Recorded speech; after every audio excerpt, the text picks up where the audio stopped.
Hello, everyone, and welcome to this 9th Collective Intelligence Block Party. We've been hanging for a little bit, just starting to record now, and I want to welcome everyone here. Emery from Montreal, Canada, and Brett from England, and Dot. I forget where Dot's from. Anyway, she can tell us if she feels like it, and Nolan. And welcome everyone, and welcome to those who are watching this recording later or who will watch it live streaming. We're live streaming on Twitch.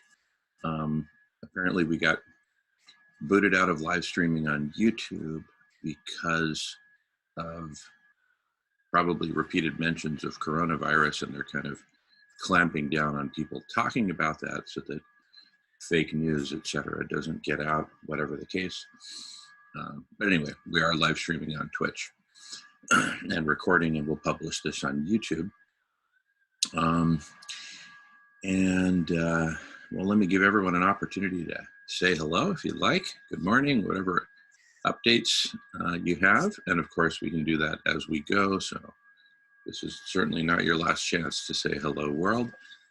But before I get into the heart of the matter of collective superintelligence and saving life on Earth, I'll let you guys say hello, whoever wants to.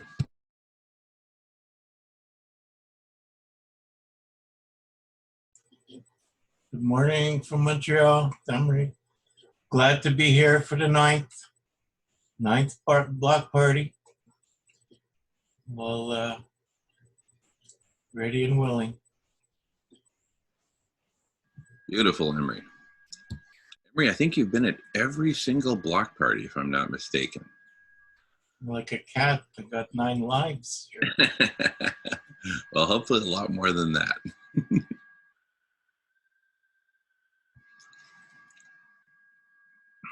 Alrighty. All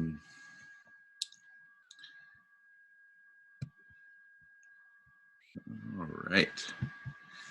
So I'd like to screen share and share a little bit about, or a lot bit about what I've been working on.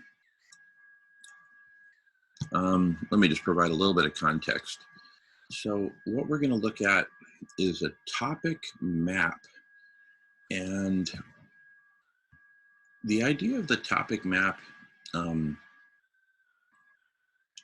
one of the ideas of the topic map is to provide kind of some core pillar topics that are important for us to master within the general framing and context of applying collective superintelligence to save life on Earth, to solve our problems.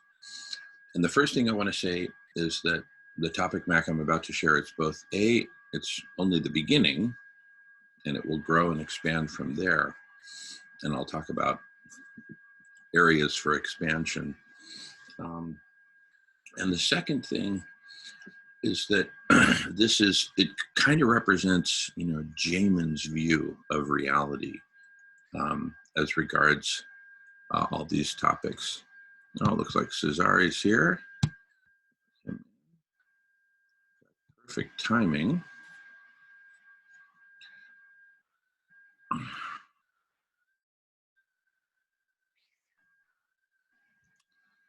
Cesari, welcome. Welcome. Cesari, how you doing? Cesari, your timing is perfect because I'm just about to share something which was largely inspired by you. Certainly the what to do with it is inspired by you and how it can play in. So welcome, and really great to have everyone here. I kind of prefer that there's just a half a dozen of us here now, and it's kind of nice to have this sort of intimate gathering. So I was talking about this topic map. So the topic map, very much in the Cesari framework, of Agora. It's very much my view of reality. This is Jamin's view of reality.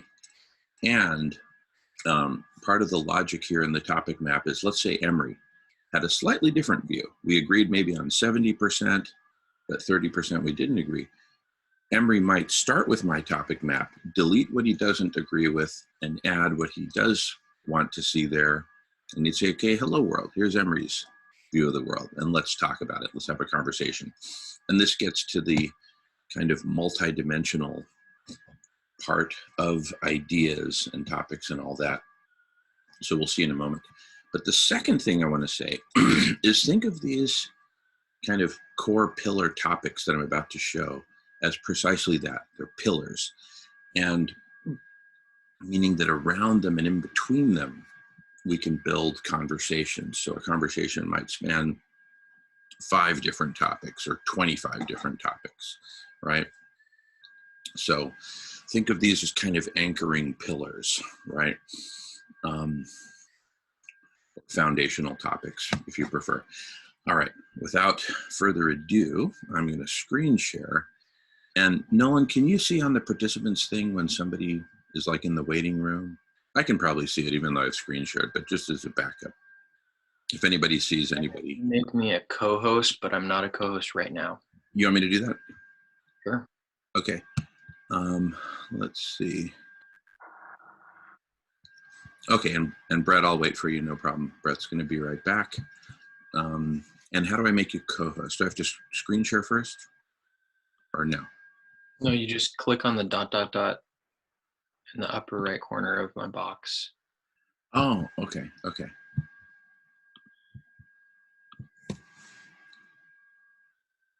Make co-host. Okay. You are co-host. And if in doubt, just, I say we don't let him in if in doubt, or at least let's check in because, anyway. All right. Okay, I'll wait till Brett gets back per his request. In the meantime, any questions or comments before I screen share about topic maps? So I'll just share a little more about kind of where I'm coming from.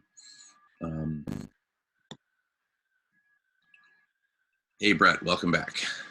You ready for screen share? Okay, awesome. All right. Okay, let's take a look at this topic map. Alrighty. Okay, so the first thing I want to point out is that on the left-hand side, you see how this whole map here is divided into 5 different horizontal layers. And the column on the far left is like what the layers are about. So root causes here at the bottom, all this is root causes. I'm just going to actually go silent for about a minute and let folks just sort of take a look, because it's kind of self-explanatory, and just get your first impressions, and then we'll talk in a minute.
All right.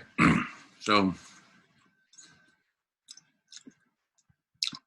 And if anyone has any questions or comments, don't hesitate to jump in, especially since I can't see you, since I'm focused on the screen share. I'll just trust you to jump in. And if Dot writes something, Nolan, would you be good enough to read? Or whoever is available. So starting on the left column, what are kind of the major categories of topics? Root causes of what? Of world problems. And I've got 2 layers of world problems: chronic world problems, just ongoing, and then acute, ones that really represent absolute imminent threats to our wellness and our viability. And we've got some pretty major ones up on the board here. And then beyond problems, next layer up is solutions, not just any kind of solutions, but mega solutions. Big problems call for big solutions. We certainly have big problems. Big is an understatement. We need, mega is more the word. So we have mega problems, we need mega solutions. And again, these are like categories of solutions. So triple C is but one solution within that category, but I show it here as just kind of an example, right? And then finally at the top, meta solution. Meta solution, if solutions are the golden eggs, then, in fact, I should probably put a golden egg there in these hands. It's almost like the goose lays it and the hands catch it. Not a bad metaphor. Looks like we've got something in the chat, but I can't see it, so feel free to read, whoever would like. Dot says, I don't think overpopulation is a problem. We need to go from a culture of extraction and exploitation to one where we add to our ecosystems positively. Yeah. I generally agree that it's not, well, I think it is a problem, and certainly happy to discuss it. But I also want to validate Dot's point that it's certainly not our biggest problem. In fact, the going on 8 billion people we have can be a major asset. We as a whole can be a major asset to the planet, much as a large ant colony can be a major asset to a forest. But anyway, point well taken. Thank you, Dot. So back to the goose that lays the golden egg. So if solutions are golden eggs, metaphorically, the meta solution is the goose which lays the golden eggs, and that's what collective superintelligence is. And you can see I've got 3 topics under. I'm just going to go topic by topic just to kind of unpack and see if there's any questions or quick comments, so we can just get clarity on the various topics. So we have, in the category of meta solution, which is basically collective superintelligence, there's collective superintelligence itself, the topic in the middle. What is it? And, that's what that topic is there for. Urgency and criticality of collective superintelligence. For me, this is a super important topic because when I talk about collective superintelligence, some people just totally get it and say, oh my God, yes, we need that now, urgently. And other people are like, oh, well, that's nice. This is really to address those who say, oh, that's nice. Well, it's beyond nice. I believe it's urgent for our survival. But now back to my earlier point and the comparison with Cesari's Agora platform. This is like, hey, this is Jamin's view of the world. If you have a different view, hey, feel free to take this view, use what you want, reuse it, delete what you don't like, and add what you like, et cetera, et cetera. So this is a very Jamin-centric view of the world. And I also like the fact that I've gotten it down to one screen. Now, there will be other categories to add and lots more to add, but this is kind of like perhaps my home screen, if you will. I mean, there are lots of slides, for example, on collective superintelligence. A lot more to say about all these topics, in fact. But anyway, this is the initial map. And then journey to CSI. Well, we're on that journey right now. In fact, this 24-hour collective intelligence block party, for me, is the single biggest vector in my quiver for that journey. But notably, we're not the only ones in the game. There's lots of other people working on collective superintelligence. And how do we turn these smaller journeys in terms of numbers of people into one big caravan, if that's indeed what we want? Anyway, enough on CSI. Any questions about Meta Solution or CSI before I forge ahead? Yeah, Jamin, how do you reach out to these other solutionaries? They're doing the similar processes that we're involved in. I mean, eventually we have to reach out to them, come together a little bit more, find a little more unity among all the different groups. Yeah. Well, couple points on that, Emery. First of all, most of the solutionaries out there are focused on one solution or another. Or occasionally you'll find people who are working on 2 or 3 solutions in combination. One of the things that sets us apart is that we're looking at the full spectrum of solutions and of problems and of meta solution and root causes. I mean, this for me seeks to be kind of a homepage for reality as a whole. So I kind of look at solutionaries sort of in 2 groups. There are the solutionaries who are working on specific solutions, and this would be the second row here, right? All these different mega solutions, and of course, many more. And just to be clear, these 5 categories of mega solutions, obviously they speak for themselves, but they're certainly not spanning by any stretch of the total set of solutions. And that way, this is a catch-all. This mega solutions topic on the far left is a catch-all for anything that's not covered in these specific categories. But back to my point in answer to your question, Emery, is there's really 2 kinds of solutionaries. Those who are focused on specific solutions, one or more within this set, like take Vegan World 2026, they're laser focused on veganism. Another class of solutionaries are those focused on the meta solution, right? Like, what's it going to take for us to get our collective heads screwed on properly so that we can generate and implement and come to agreement, come to consensus, and therefore cooperate, etc. So I kind of see the top 2 layers as very different kind of realms.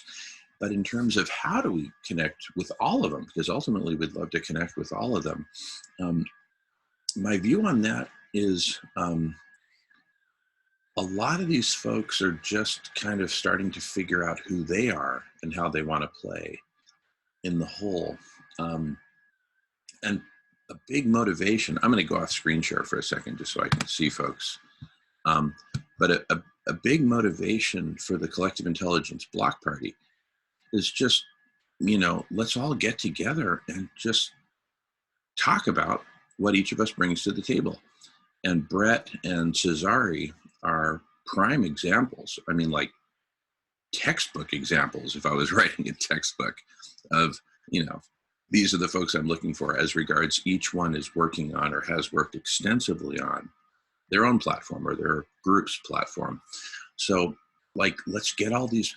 I use this analogy over and over. I'd love it if people would raise their hand and say whether they've heard of this or not. How many people have heard of the Homebrew Computer Club going back to the 1970s in the Silicon Valley? So the Homebrew Computer Club, I'm from the San Francisco Bay Area.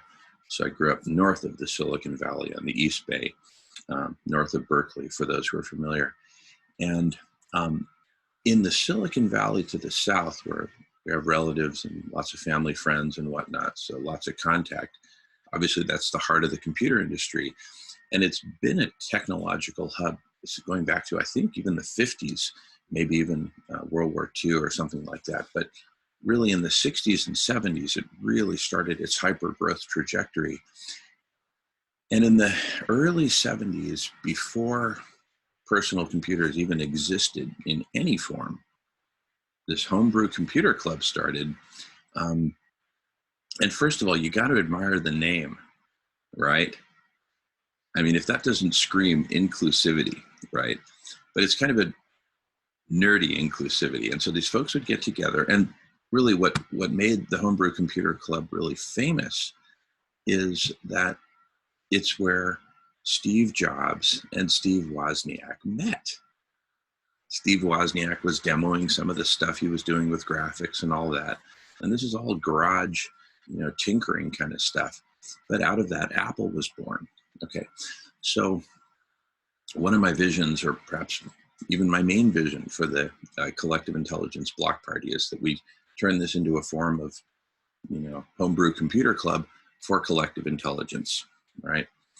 And so here I am, a wannabe Steve Wozniak, showing my wares. Anyway, let me go back to screen sharing.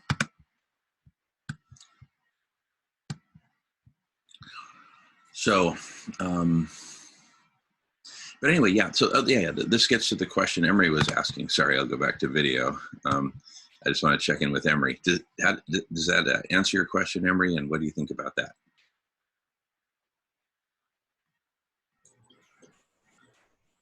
What do I think about it? Well, I just find that like most of those the groups that exist right now, I mean, we're all connected to some. Like, there's a lot of overlap, Yeah.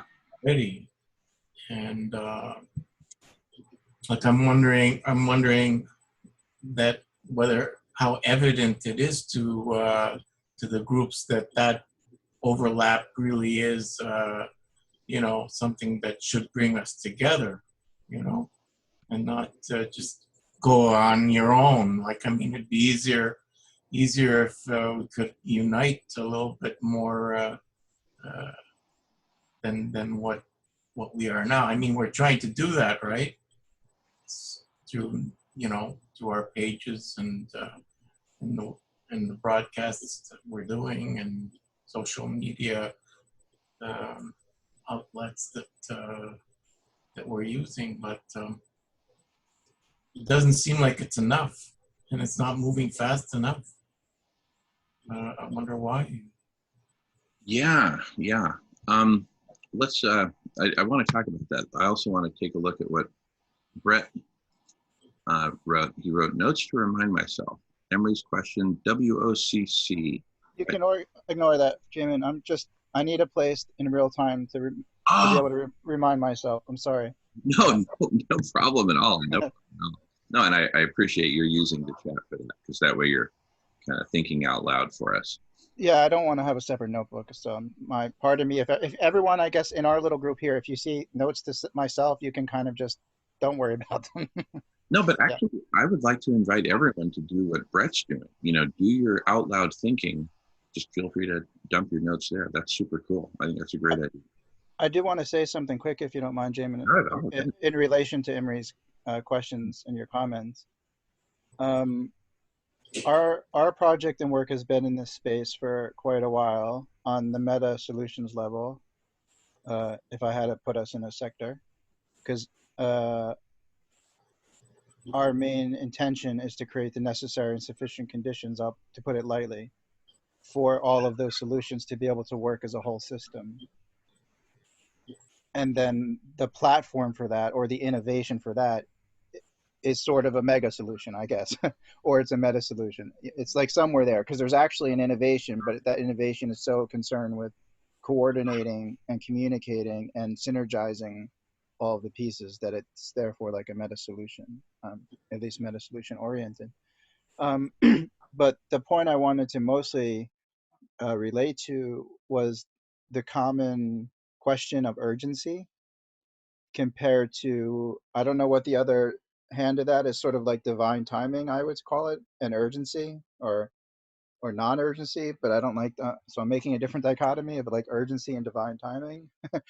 Um, and I just wanted to resonate, Jamin, my on the ground experience rather than just mental feedback or mental knowledge is that it is the case from an evolutionary perspective that many people and projects are needing to get their own feet and get on the ground with their own visions and their own coherence, because people have tried to do the urgent thing. So Imri, I've been in these spaces a million times, whether a group of 3 people or a group of 100 people, where everyone's like, it's urgent, we have to co-create, we have to stop being redundant, we have to stop doing this. Everyone knows that conceptually. I believe there's like a spiritual, psychological, evolutionary principle also at hand, which relates to things like emergence and novelty, which are sort of cutting edge sciences, really, when you get into cybernetics and information theory, co-creation itself also to me being an art and a science, which is, I think, something that we're going to bring into the space, really. One of our mentors was Barbara Marx Hubbard, and she was a sort of expert in co-creation of channeling it, but she was not very good at actually doing it, which is ironic. So that's another lesson about what people speak about compared to what they do, what they're capable of doing compared to what they're sort of channeling. But anyway, that is my experience, Jamin, that projects cannot truly co-create or come into a whole system orientation if they themselves are not coherent, ready, mature enough. And that's a very big spectrum of what it means to be mature enough or ready enough.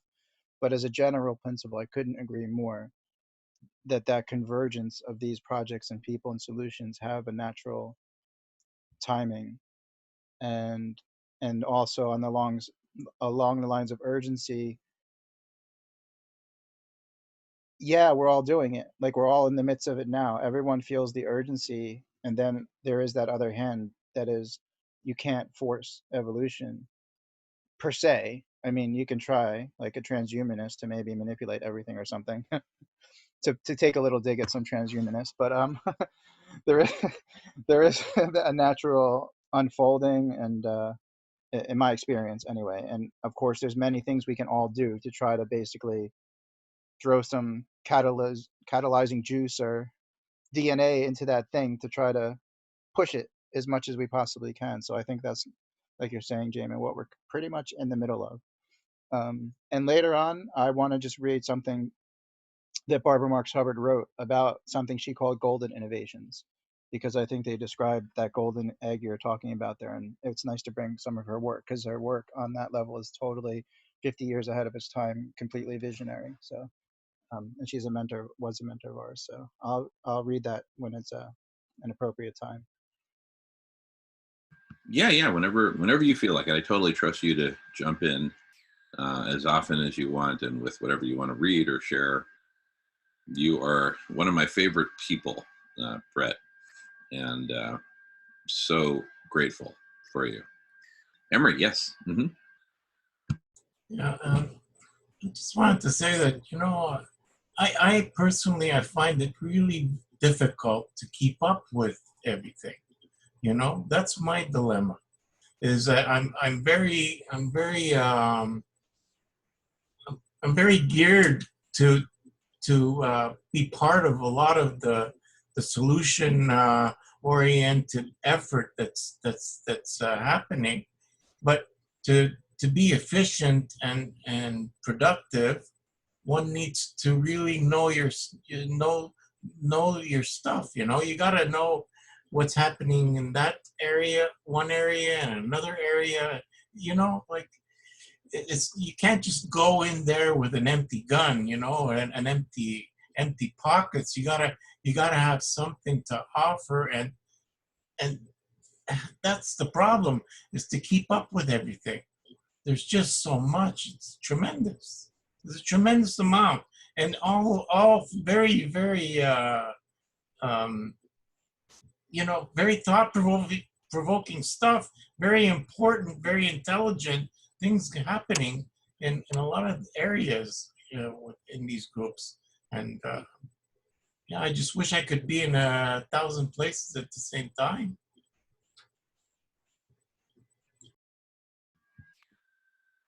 I just wanted to say, Jamin, I think that's also a good topic for a future conversation, like a dedicated hour in a way, or whatever at some point, because I actually have a lot of thoughts on that. I don't want to go off on a tangent, but first of all, it is impossible, like to literally keep up with everything. Like you're saying, it would be literally impossible. Like, so co-creation, why I often talk about co-creation and a next level version of that is quite a lot about finding your right place and your right skills and your right purpose and your right gifts. And as Barbara called it, a unique self symphony. All of us are instruments in that unique self symphony. And the software and processes and architectures and things that we're working on in our work are help to facilitate people in doing that and educating people, and also having a container kind of infrastructure that not only when you know what you're good at or what you want to learn or what you love to do, there's also a way to go about doing that, rather than just being like, oh great, I know what I'm passionate about and I know what I love and I know I've got 10 hours a week. But that's not, people want more than that. They want to have teams available and quests available that they can join and bring those gifts to. And we want those quests to all be working with the other quests. So it's very complicated and sophisticated, like the thing we're all trying to do in a way. So that's why it's also taking so much time, really, and it's evolutionary, because it's no small matter. We're trying to organize for peace, as they say, as others organize for war. And in order to do what kind of needs to be done, it's not going to be a flyby thing. It's quite sophisticated, actually, with a lot of moving pieces. So I think rightfully so, it's taking the time it takes. But it's a great inquiry, Imre, and nobody could keep up with it. Like, so there has to be a better solution than trying to keep up with it. Thank Yes, Emery, go for it. Yeah, I think we need that. We need to be put into a bot, you know, so our could send out our bots, you know, like we were talking about last time with Steve. Yeah, I used to think along the lines of, okay, there's got to be just this great way that we can put everyone together and all come together, and and I was dreaming of that for years, and then in January, the idea just flashed at us, and I'm just going to pause for literally 5 seconds. All right, we're recording again. And it was like, you know what? Let's just put together the grungiest, most organic, dirtiest, smelliest freaking block party and just tell everyone, listen, we're no geniuses, but we do know that we all need to do collective intelligence. Can we agree on that? And then like a big cheer / burp / barf as people say, yeah, So bring your 32-ounce bottle of Colt 45, bring your bong, bring your whatever, right? And let's just get together and freaking mash it up. And, somebody bring your scratch DJ whatever turntable. Let's get some speakers going and let's just party it up. And that's kind of exactly what we're doing here. Anyway, a second thought I have on that is, let's imagine that each of us is a Lego block. And the goal, metaphorically, is that we create this beautiful structure out of Lego blocks where each of us is in the place we need to be. I totally share Emery's frustration. This Lego block, I want to know about every other Lego block, right? But imagine that per Brett's impossibility principle, that it's impossible to know about every other Lego block. What if each of us just focused on being in the right position and doing the right thing that we need to do, and focus on making sure that our nipples on top and our orifices on the bottom, right? If you'll pardon the wording, are ready for this massive orgy that we need to get in. And maybe that's another good metaphor, because rather than me saying, oh, I need to have, my fingers and whatever in every single whatever, right? Maybe I just need to hold my position in the circle and, get impacted from where I need to get impacted and do my impacts. But really, it just becomes a near neighbor kind of thing.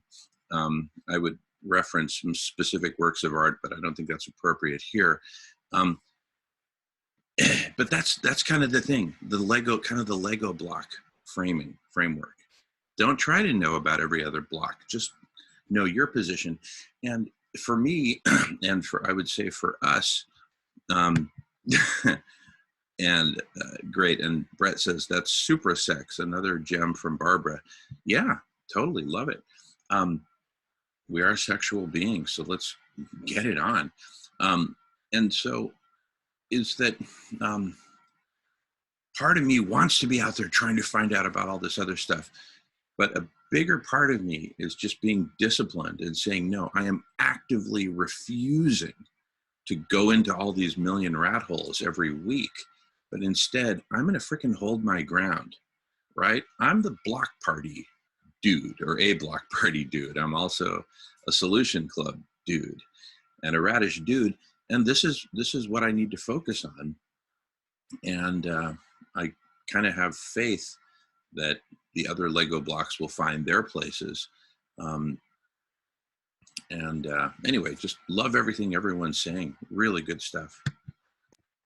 That's another key one. Trust. Trust is a part of the evolutionary process and co-creation, and it's not trust that we're used to talking about as well. Like I trust the milkman to bring the milk on Sunday. It's kind of a different frequency, but that's another part of surrender, I think, and trust in learning your limitations and your expansion. Blah blah blah. So resonate with that too, Jamin.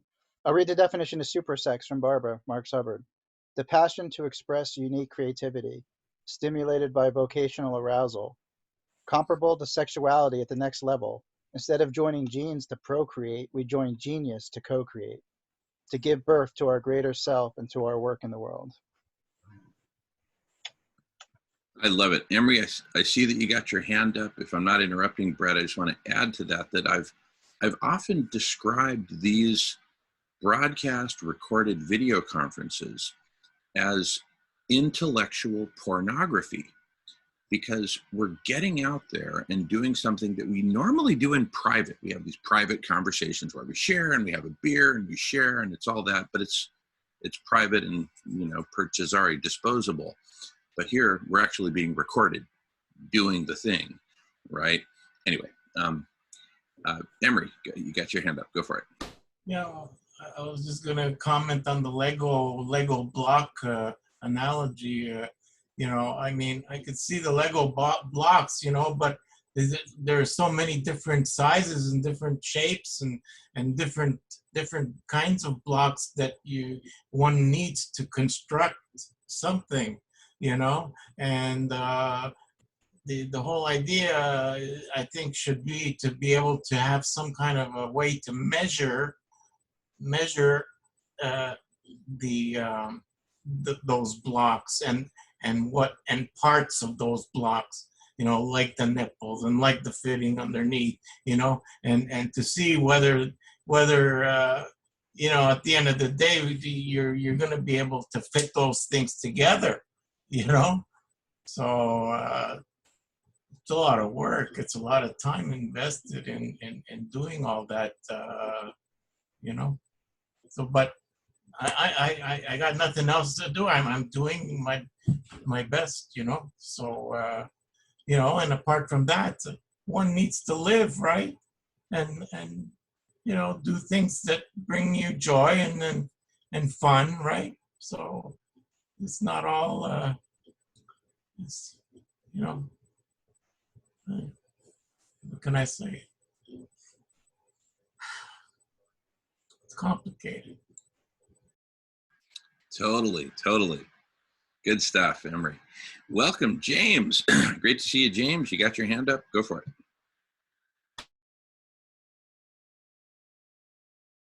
it. You're on mute. You're on mute. Sorry. Hi, everybody. Anyway, just in response to what Emery said, Emery, just imagine all those little Lego blocks of all the different shapes and sizes. As we do imagine Lego blocks, they're lifeless bits of plastic. But imagine if all those different shapes were able to start communicating and decided that they wanted to build one particular shape. Then once they're communicating, they'll all figure out where the little bits and pieces need to go to build the shape that they want. And that's what we're doing, really. Like, we're starting to communicate, and figure out what the plan is, and then figure out how to get the plan. So all those different shapes will eventually slot in together once they start to communicate. Exactly.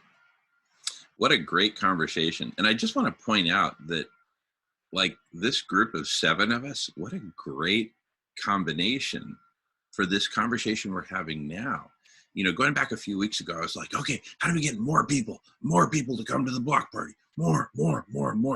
And then I finally let go and said, wait a second, you know, you can't, just like you can't speed up a caterpillar turning into a butterfly. You just got to be patient.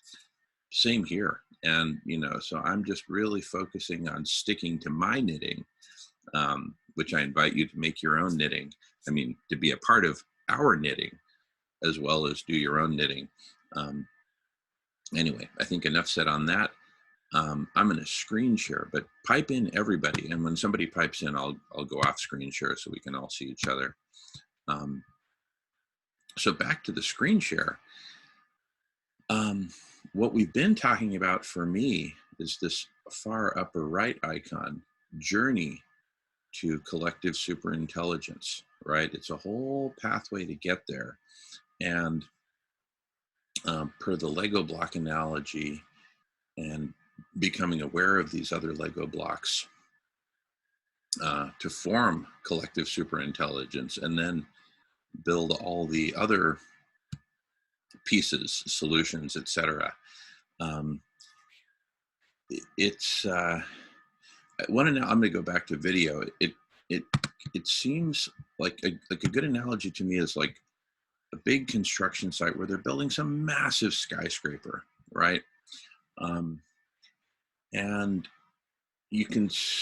there's all these different teams roaming around working on different parts of the construction site at any given time, or preparing for some big steel I-beams and whatnot to arrive and go to the appropriate staging area and get prepped and measured and QC and all that.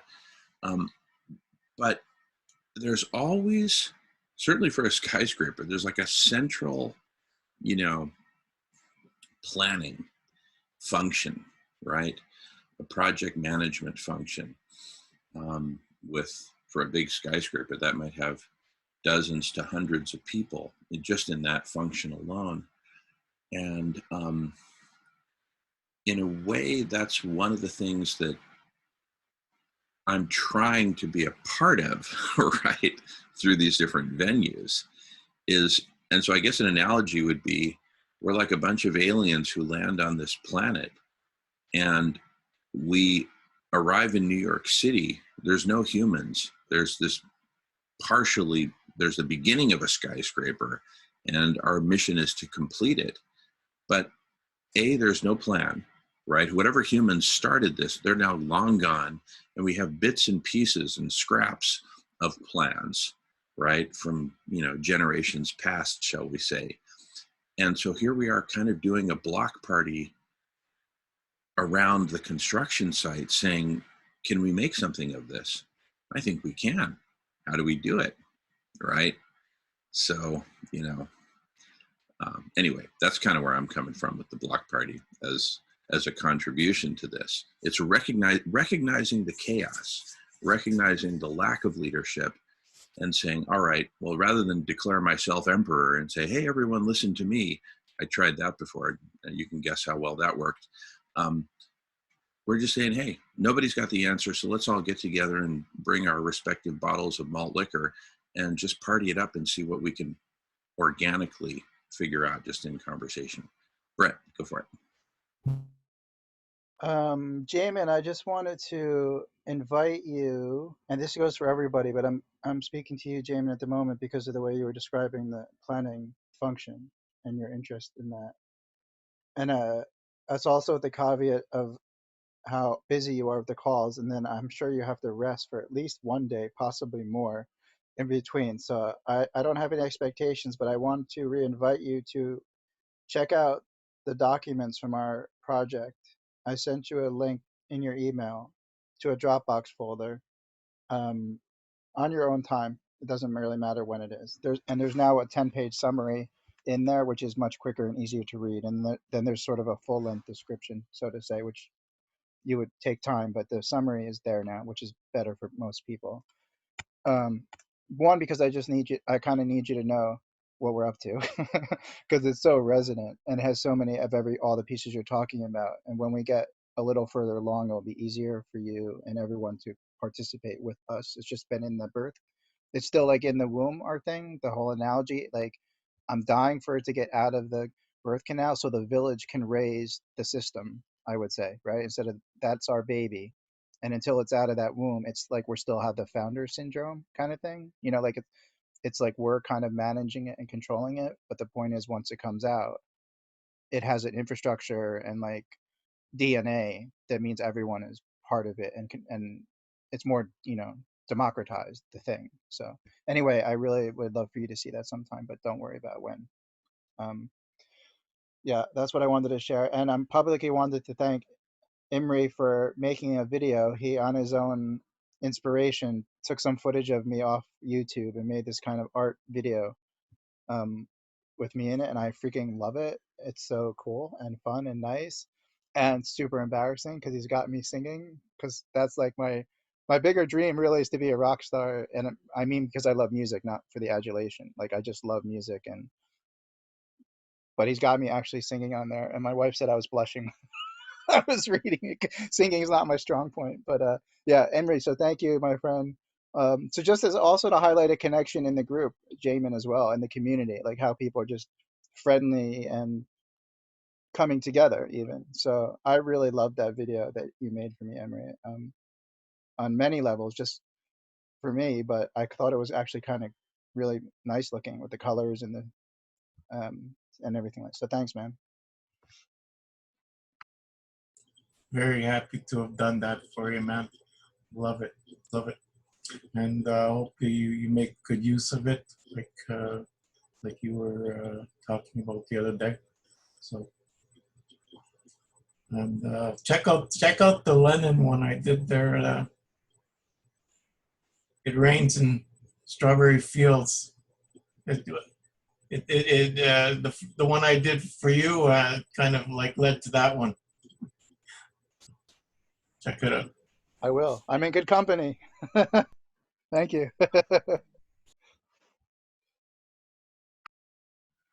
Awesome stuff. Oh my goodness. Well, you see, look how just in this conversation and in all of our conversations, we learn about each other and we start connecting, and it's just, so this is just a perfect example of that.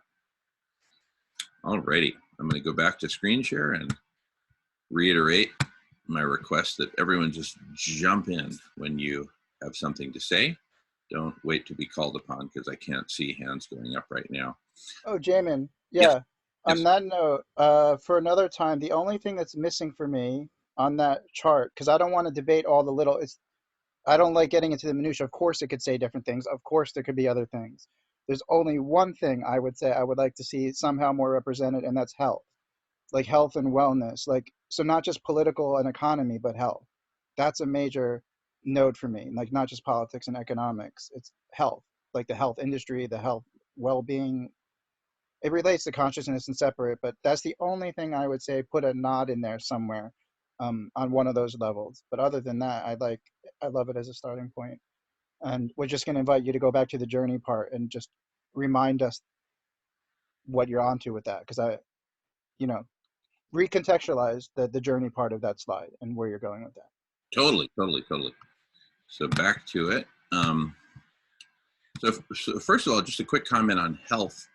I kind of have hunger in here as, in a way, a stand-in for health. Because, I mean, in this picture, what that little girl needs is nourishment. She doesn't need a yoga retreat. She doesn't, there's a bunch of stuff she doesn't need. What she does need is nourishment. And, food first, that's kind of the first starting point. And because so much of health is dependent upon nourishment, and so much health is destroyed from Okay. lack of nutrition. But You again, were frozen, Jamin. You actually froze when you first started talking about hunger as being a stand-in for health. oh, okay. Thanks for that heads up. I'll screen share again. Okay. How about now? Am I okay now? Okay. All right. I'll assume I'm being heard. So hunger as a stand-in for health. There's really, think of that, imagine that's like a playing card. There's a whole deck underneath the hunger card, and hunger is just at the top of the deck, because until we get that right, there's so many other aspects of health that are just not relevant until a human being is nourished, right? And then another thing I want to add is that of acute, this is sort of the catch-all for everything that's not listed here. And like let me just give another example of something that I think is missing from here is the divine feminine. And I was talking about this with Melissa yesterday. The closest thing to that, and perhaps something that could contain that, is a new story for humanity. Well, a new story for humanity could contain a lot of things. And the bottom line is there's just a whole bunch missing from this page 1 of the map. And in fact, I want to talk about some of the, I started listing things yesterday that are missing and that could be subsequent slides to this deck. But we'll get to all that. And then back to the journey. So the journey as I see it, it's such a fascinating question. And this gets back to the Legos and the Lego orgy, is that maybe I'll talk about what I think my journey or our journey, because everyone's welcome to be on my journey with me. It's not my journey, it's our journey. So we can journey together. But the journey that I'm participating in, maybe that's the way to say it, the journey that I'm participating in along with all of you and many others, as I see the journey is, and it's kind of like if a bunch of us are going on a hike, we could be going on the hike for different reasons, but we're all fundamentally on the same hike. We're one group. Just a footnote there. So my purpose on the hike that we're all on is that we create perhaps an oversimplified, rudimentary collective superintelligence framework that can grow organically, and then as it connects with other lily pads that it's supposed to be connecting with, it can then be, perhaps the word is assimilated into a larger collection of lily pads. So my portion of the journey, just to speak in the I and not to presuppose too much about the we, though I'd prefer to say we. I think I'll just say we. Our journey is build this basic framework, and I'll talk more about that in literally about 1 minute. Build out the basic framework, start using it, start sharing it, broadcasting it, sharing it here on the block party. And if it's, quote unquote, the right framework for this time and place, then great, it'll grow. And if it's not, I pray someone will show up here and say, hey, you guys, nice try. But there's this other group that's doing a much better job at it. Why don't you join them? And so my bottom line is we all need to merge, but along the way to get there, now I'll talk about the this kind of basic framework, this kind of starter kit for collective superintelligence. The starting point for the starter kit, well, the starting point happened years ago, and it started with all these conversations and development, which has led us here. So the stage that we're at now actually leverages this map and actually the larger concept of map, topic map, where this does not pretend to be the be-all end-all, but just an example. But mapping period, creating topic maps generally. And having said that, if we can build consensus around a given map and say, you know what, this is good enough to start with, that topic map is one layer of a collective superintelligence. That the starter kit, as I see it, has 3 layers. One layer is this, the topic map. A second layer can easily be confused with the topic map, but it's really a separate layer, and it overlays on top of the topic map. So, for example, imagine that, I hope everyone can see my mouse. I'm right in the place in between Triple C, veganism, the woolly mammoth, and the hunger image. In the middle of those 4, imagine that we have a conversation that says, here's how we're going to leverage Triple C to provide the funding to purchase all this vegan food, deliver it, and and therefore end hunger. But in the process of getting the world to go vegan, we'll halt or slow down the destruction of the biosphere, even reverse it, right? So that's an example of a conversation that spans all 4 of these topics. Everybody see that? So as such, this conversation, if I had to put it somewhere on the map, I'd maybe put it here where I'm moving my mouse. Imagine a red dot appearing right there. Bam, there's a conversation. And likewise, imagine red dots appearing all over the map of different conversations. And so just like, a map of a country shows cities and towns and all that, perhaps these conversations are like, organic farms popping up in between various cities and towns. And it's a separate layer because it's conversations that bring together different topics and create essentially a new perspective that's not contained within any one given topic. And so the reason I said this can easily be confused with the topic map is that a given conversation, in fact, constitutes a topic in its own right. It's its own sort of mashup topic, right?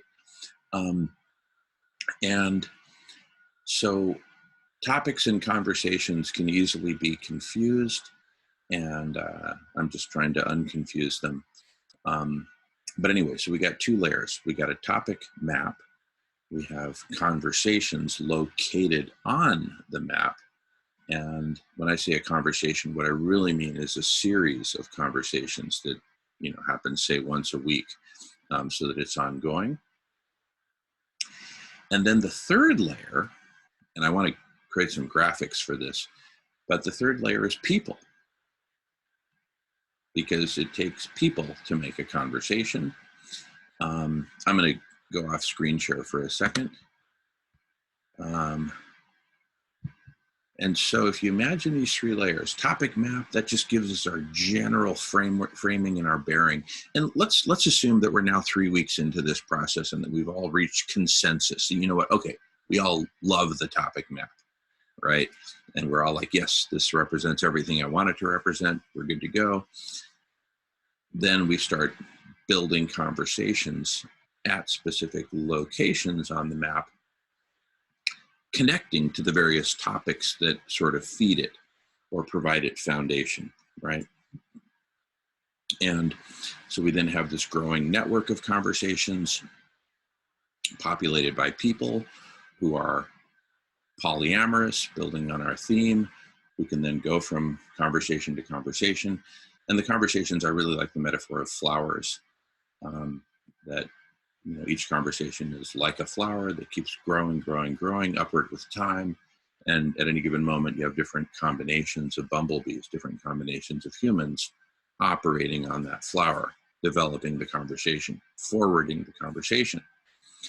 And what I've just described with topic map, conversations located on that map, and people populating those conversations, that right there constitutes the basics of my vision of collective superintelligence.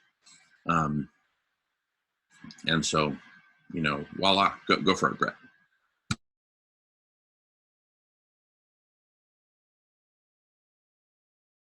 Oh, you're on mute, Brett. Jamin, if there's only one thing in this world that can stop me from talking, it's the mute button. I need the cosmic mute button for some people will need for me. um, whether now or in a few minutes or next week, I want to show you the new map prototype. One, because I got a version of it back online, which of course can crash any moment, but in the moment it's online. I think we could use it as, at minimum, a sandbox to look at and then have this conversation while we're looking at it, because I have to believe it would give you more inspiration and also give you some visual abilities to communicate what you're communicating. And then I can also create a few changes to it or create a map that would help you talk about your vision there a little bit differently. So that will all make sense once I show you. Then it's like better than talking about it. I love the idea. In fact, as I was creating this map and thinking about the 3 different layers, I was thinking, you know what? I bet new map would be perfect for this, because you've got the whole lines of people and conversations and all that. Well, we're just talking about different layers of different types of whole lines. It's perfect art. It's perfect structurally and conceptually. Of course, like I said, it's a prototype, so it's not perfect. As in, like if we all just jumped on Kumo or something at the moment, but conceptually, yeah, and structurally and ideologically, it is 120,000 million% perfect. You know, for what you're talking about. And then the other exciting news for me, finally, so I had told some people, like basically our prototype was offline. I got tired of paying for it because our funds are low, and we had some transition in our space with our project, and our tech visionary is doing his own thing in a different space right now. So I didn't have someone that can fix it when it stops working. But the good news is I talked to an Amazon specialist yesterday through a friend who is going to assess for free the old instances we have. I got them transferred from our tech visionary. So I've got my own Amazon like server with those actual instances in my own grasp. And I have a guy who's going to assess, like, are they able to just get relaunched again, or does he need to learn the code? Like, what is the kind of situation? And then he also is some kind of a scout ambassador tech startup thing. And he said there's a grant that he can probably get where his company can keep basically launch it and keep it up and like on the server side of things, like basically manage it for the year and get it paid for with that grant, so I don't have to actually pay for the EC2 monthly cost. So that was really a positive, exciting. I'm happy about that, which makes it easier for me to then, the next step, which I've mentioned, is find a few developers who are willing to possibly look into helping us. It could even be a call out from the block party as a specific use case. Find a couple Node.js, JavaScript, whatever developers to actually start working on a fork of it or an instance, as a sandbox that can actually provide you more of a use case scenario, Jamin, that will make it easier and easier for people to understand what you're doing, what we want to do, and why people should come and volunteer, to code and to try to help take it from prototype to like a beta or something. So there's a lot we could talk about there, but that's just like an update that I've got this instance back online now because it's on my friend's server, and I'm trying to get the old instance back up and running again, which has a database already in it, which is why I want it back, because it has like information already in it.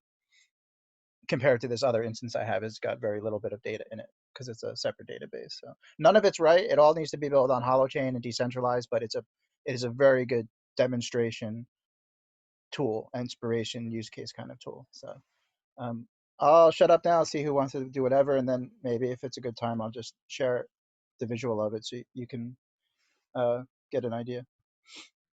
Love it, love it, love it.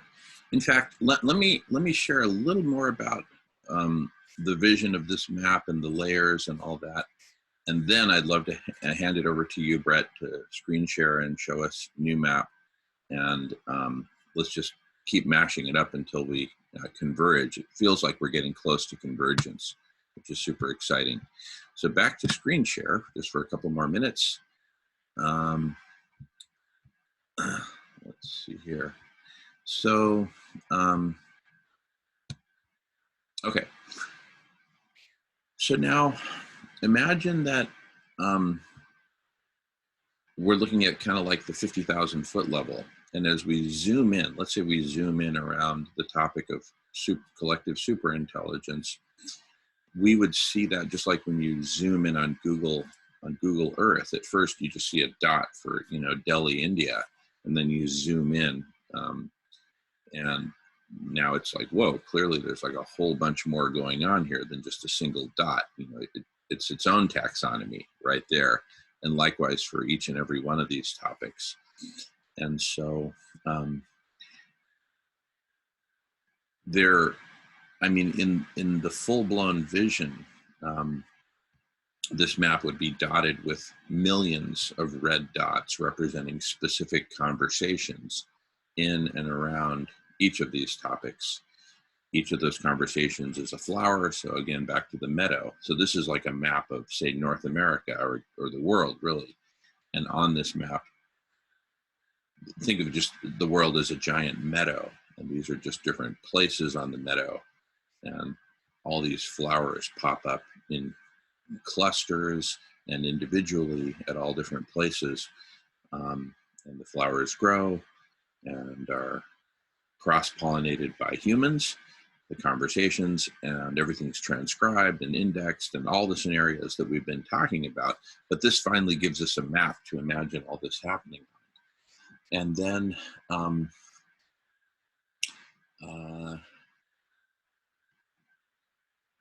anyway, that's all I have to say right now. So I'm happy to turn it over to you, Brett, whenever you're ready. And Brett writes, taxonomy, ontology, and information architecture are huge next pieces for our together life system to be expressed technologically through something like NewMap. All right, beautiful.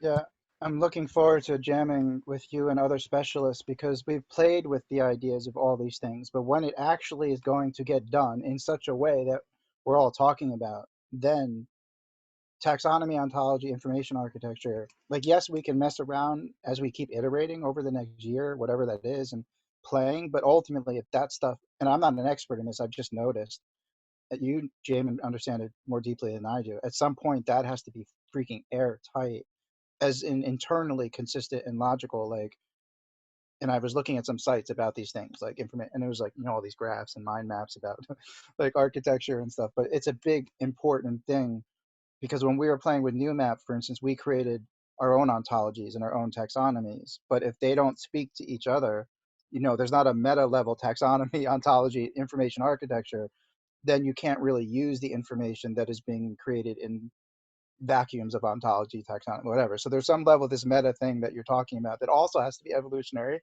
and adapting. So it's a massive piece that I don't quite understand more than I know. I need experts. We're going to need a bunch of, like passionate people about that to come into the space. And I'll do the screen share. I'm just going to note for everybody, the thing itself will probably not be called NewMap sooner or later because my wife and I have gone our separate ways from Chris, who was our original partner. And quite frankly, it's not been the nicest conscious divorce that I was hoping for. Nothing unforgivable on a personal level, but it's just whatever. It's not going as smoothly as I would like. And we might just have to ditch all of us completely. We might just leave NewMap behind, like as a name, as an energy. And so like we might be calling it something in the future. It's the same principles of this type of software and all that is still going to be out there, like through us and through Chris and all that. But just as a note, like it may not be called NewMap at some point, even though I very much like that, actually, to be honest. But it might just be the thing that we need to do. So I'm just gonna find out where I put it here. All right.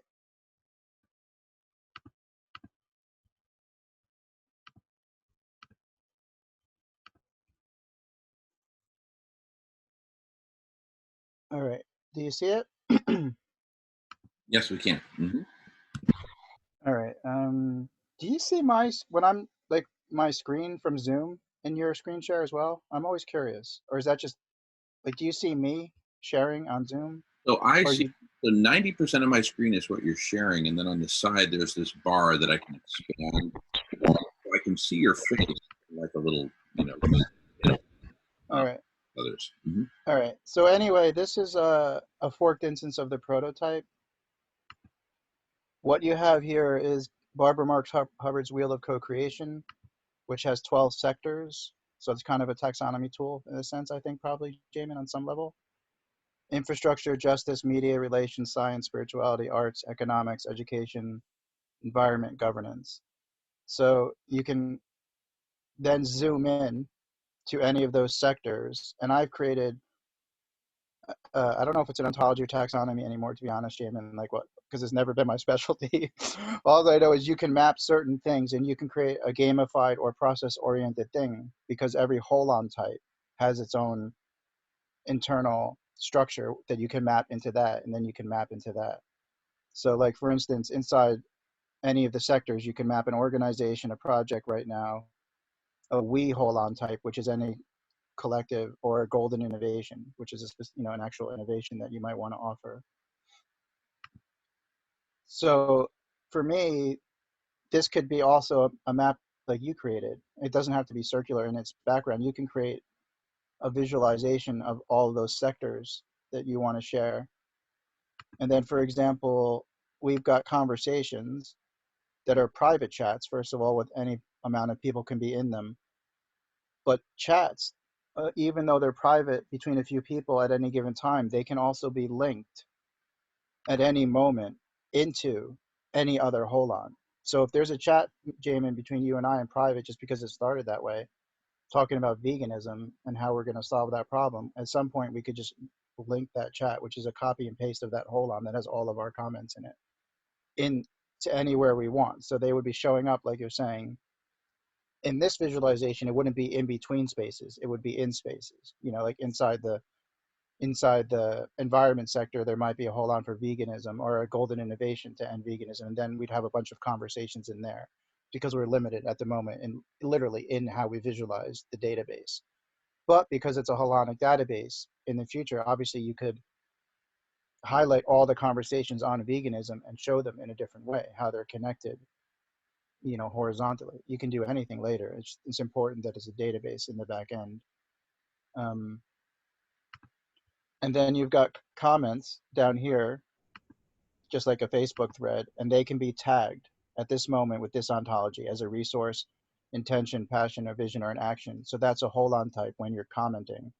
And they're all individual pieces of information. So again, if someone shares something that would be vital to be known in another topic, you would just say link it, and you would link it and say, where do you want to link this comment, this actual comment? And then that comment itself obviously can have a whole slew of comments related to that. So you can always be building like a fractal kind of conversation. So really, I didn't want to show you more than that. What I want to do is have time, like I think this must be a kind of sandbox we can use to think about how we could create some kind of effect that would start highlighting what you're talking about. And for example, if there was 20 people in this holon right now at the same time looking at it, there would be a pink dot circling it for every person. So you always know in real time, you get a sense of how many people are focused on different things. And there's pink dots rotating everywhere. So if this was being used by 10,000 people right now, all of these holons would be kind of glowing in pink. And when someone jumps from one holon to another, their pink dot goes with them. So it kind of is like a real time. And that's like the simplest layer. It doesn't let you connect with them. It's just a presencing sort of thing. So you know what's alive at the moment. And then if people resonate with something, like a like button, it would be a different color. So holons would glow and kind of breathe depending on how many people are in them presently, how many people have resonated with them in the past, things like that.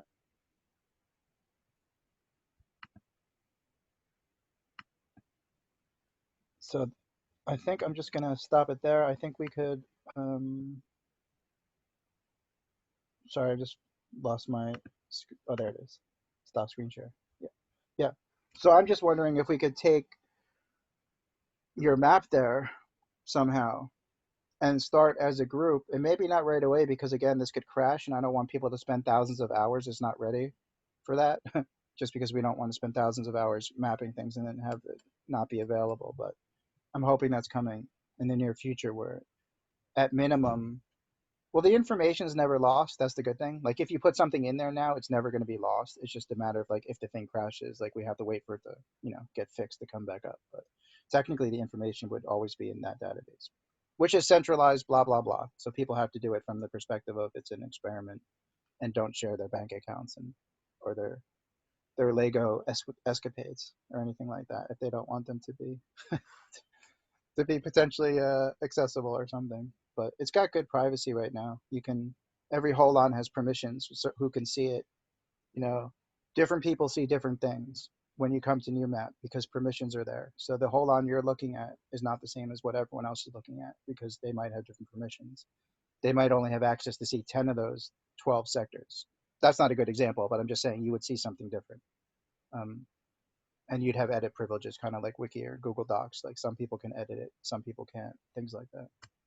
Anyway, thanks for listening. And we'll see if we can come up with something at some point or just use it as a talking piece to help drive home. Because I think we can do what you're talking about, generally speaking, although I do want the developers. So we have different visualizations and other things happening. Thanks. Yeah, beautiful. Beautiful, Brett. Thank you. Emery, yes, go ahead. Mhm. Yeah. Brett, I'll just ask you, I mean, when you're building your whole on, okay, I mean, you're building the foundation. You, like everyone individually will have their own foundation, um, and go about building their foundation in different ways. Um, you've got the initial structure there, but let's say take Jamin's case, he's going to have to uh, to lay that out in a manner that fully represents his mapping, right? And then within that mapping, when it's converted into the structure, the foundation of that holon, the one that he's building, okay, it's going to have a number of other holons that's going to be embedded into that structure, into that ongoing structure, right? And so that's very interesting. It's fairly complex too because you're building it and the structure is going to have to be built in a way that it can connect to other people, right? To other people who are also building structures and these holons, and to have the opportunity to give your input into someone else's holon, apart from just a comment, but actually being able to go into the holon and place your added structure, the structure that you are creating to benefit and move forward the one that Jamin's presented, has put forward. So you want to be part of that with your input, right? And your input is within a holon, and that holon also can have many many parts to it. So it's a bit fiddly, I find, but it's you have to know what you're looking for and be able to get there quickly. Not spend your time finicking around.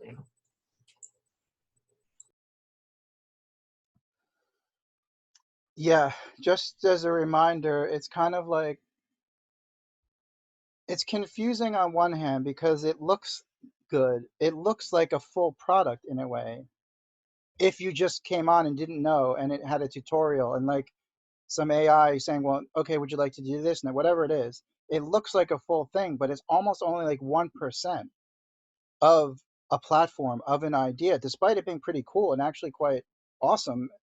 To give us credit, it's kind of awesome alone if it just worked better, but it's also like 1% of what is needed. Just like imagine if you saw Facebook working at only 1%, you wouldn't know what to do with it. You wouldn't know what's going on. You wouldn't know why you're there, where to look, or anything like that. So it's a little bit confusing because I'm sharing it like in the state of prototype. So in computer software talk, there's people called UX and UI designers, and they're the people that help make it so the user journey of when you log in and use it is intuitive and easy. And that would be the whole next part of the program, of making it work better technologically. But it needs a whole revamp. It needs a team of people for a year to work on the user journey and the design and get feedback from alpha users and all that to make it more intuitive. Right now, my wife hates when I show it because she's a software person in the background. She's always like, oh, people are going to think it's this, when it's just it's sort of this sandbox sort of prototype. So it really is. I have to make her feel better. I have to stress, it really is. It's not even it's barely alpha in that sense, because you're right. There's no way to, it's just this open space with these holons. So there's no user journey of like, okay, here's what I'm looking at. If I want to find my friends, I do this. If I want to, it's an anti-social network as well, because there's no timeline where you see like, oh, Imri, it would be way different if you saw a timeline thing right in the middle, like Imri just, mapped an intention, Imri mapped a whatever, and you click on that, and then it would go to your post, and people would respond in a way that we're all like used to. So it's an anti-social network at the moment. You can find other people and other things by searching, but it's not natural. So yeah, it's totally like, you're not off the mark or missing anything. It is simply something to inspire our imaginations and get us accustomed to what's possible and start dreaming up what upgrades need to be made in order to make it an actual valuable tool. So thanks for your question. And yeah, you're right on. Everyone says the same things. I mean, when they use it that way, it's just like throwing the kitchen sink at someone, and then they don't know what to do with it.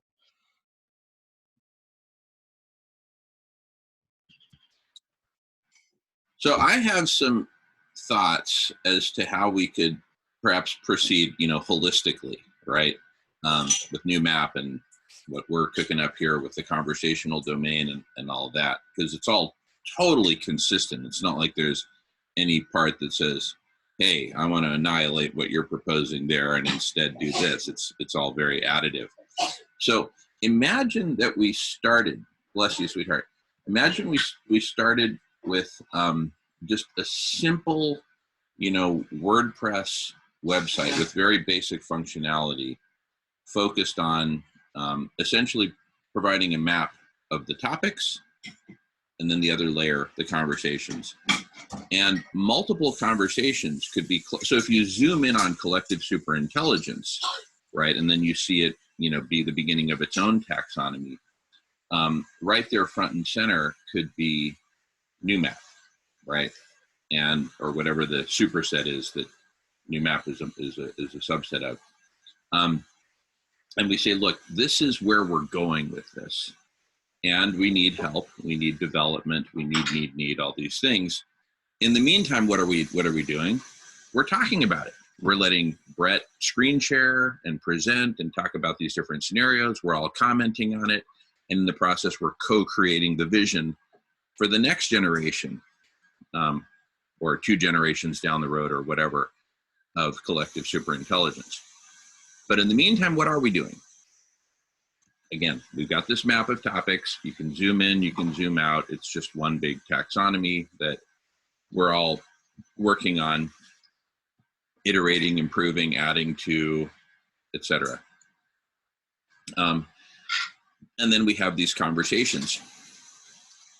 So my idea is that, like, let's say you click on a topic that's on the topic map. that would take you to a topic page, right? So I'm just talking about stuff that's like literally immediately doable in the next couple of weeks or so, okay? Click on a topic, takes you to the topic page. There's the icon and the name of the topic. There's a definition of the topic.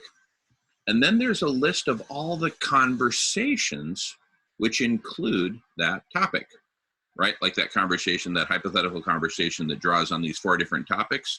On each of those topic pages, that conversation would be listed, okay?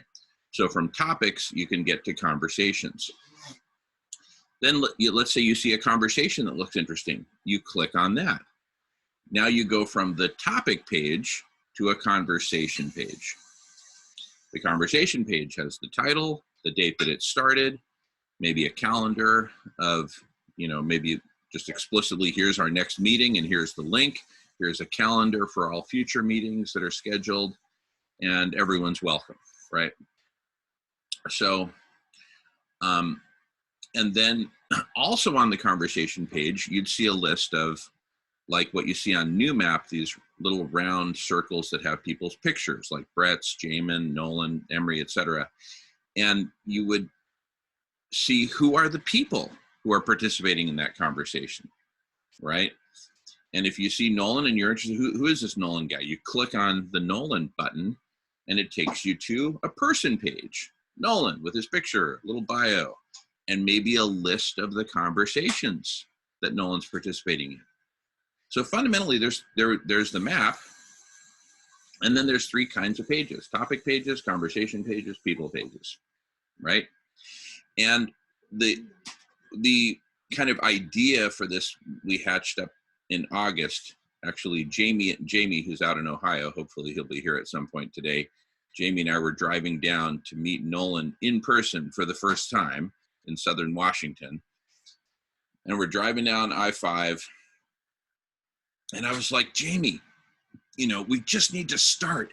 We need to create a social network of actual conversations, like what we're doing right here. These conversations. We need to create a whole network of these. Gee, what should we call it? Well, let's see, social network of actual conversations. Wait a second, what acronym would that make? Social network, actual conversations, snack. So let's create Snack Bar, right? And then we met up with Nolan. Nolan loved it, and we got some domain names. And, that was whatever, 8 months ago, 7.5 months ago. And here we are. So now what I'm suggesting is, we launch Snack Bar. The homepage would have this topic map. You click a button and you see all the conversational dots. So it can have more information or less information, depending on a toggle that you click. And then you just kind of zoom in and, scroll around until you find something that looks interesting, whether a topic or a conversation, and you freaking click on it and find out more. If it's a topic, you'll see a whole bunch of conversations on that topic. If it's a conversation, you'll find out about that conversation and when the next meeting is and who's there, and et cetera, et cetera. Anyway, that's an opening salvo. Emery, you got your hand up? Go for it. Yeah, okay, so you set up that structure. You're going to be the one who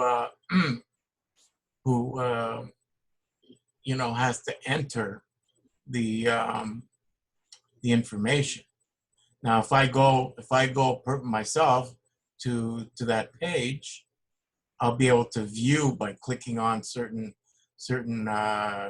words. Okay, it'll take me to another page and see what's there, and make use of it. But I won't be able to add to it.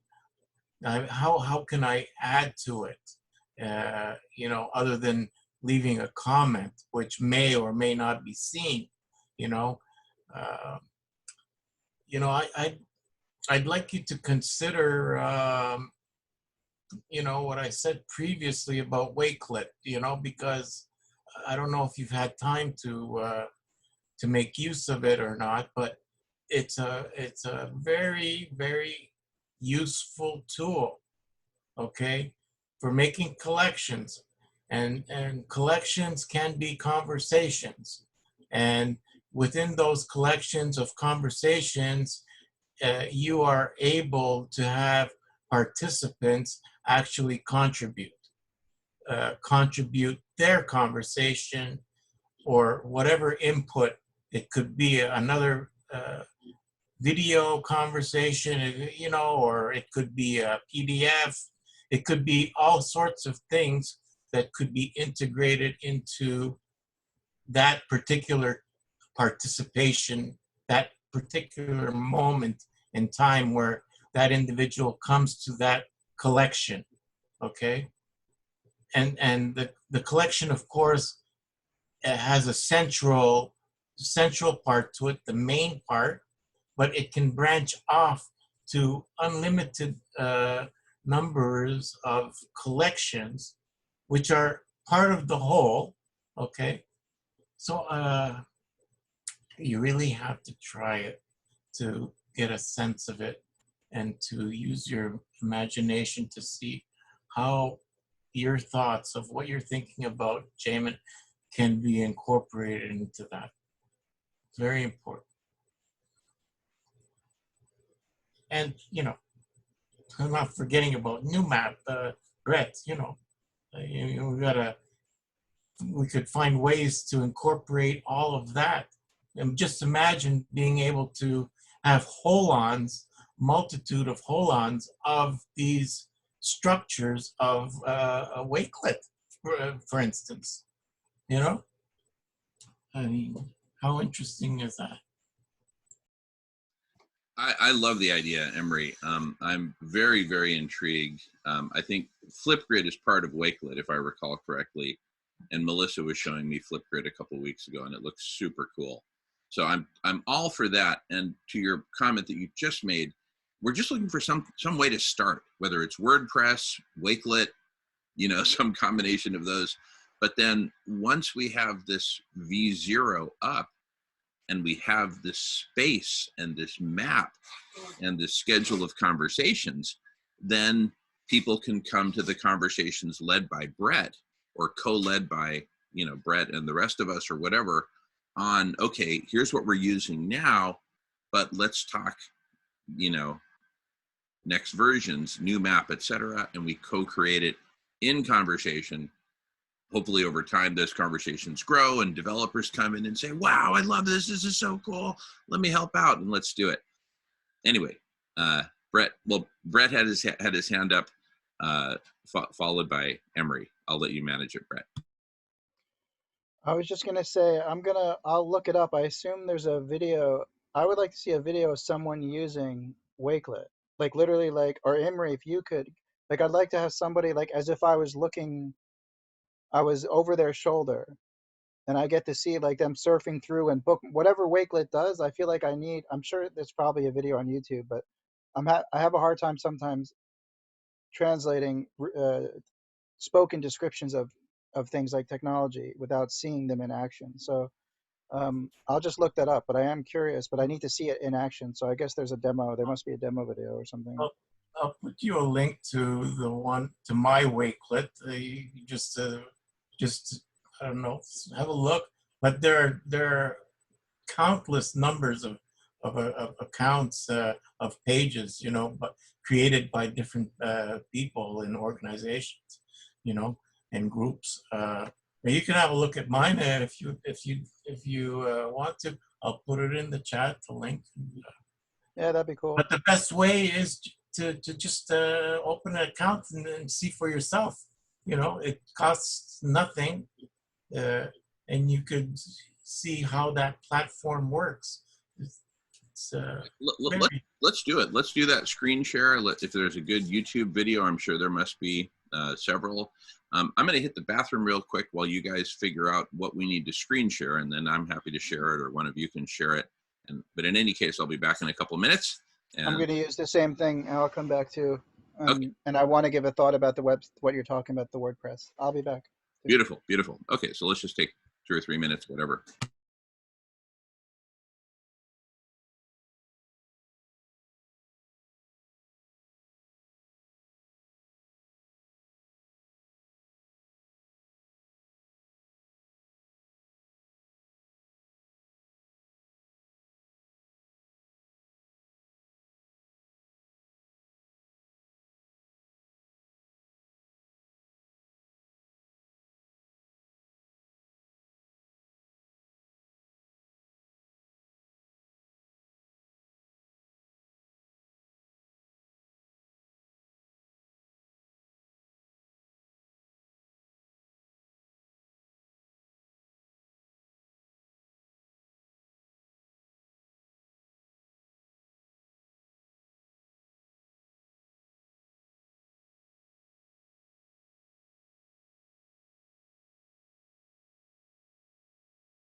All right, I'm back, and I'm going to be checking out the link that Emery sent.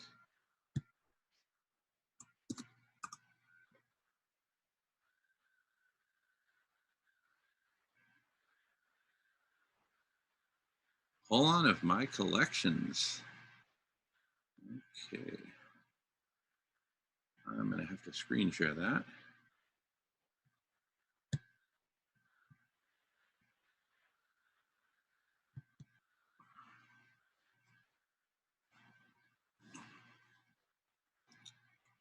I'll wait till folks are back.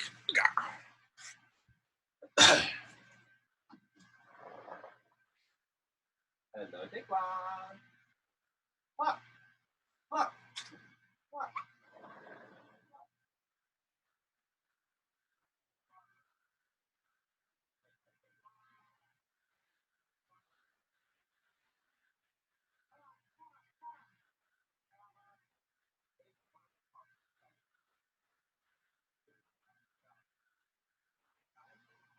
See you in a little bit, Dick.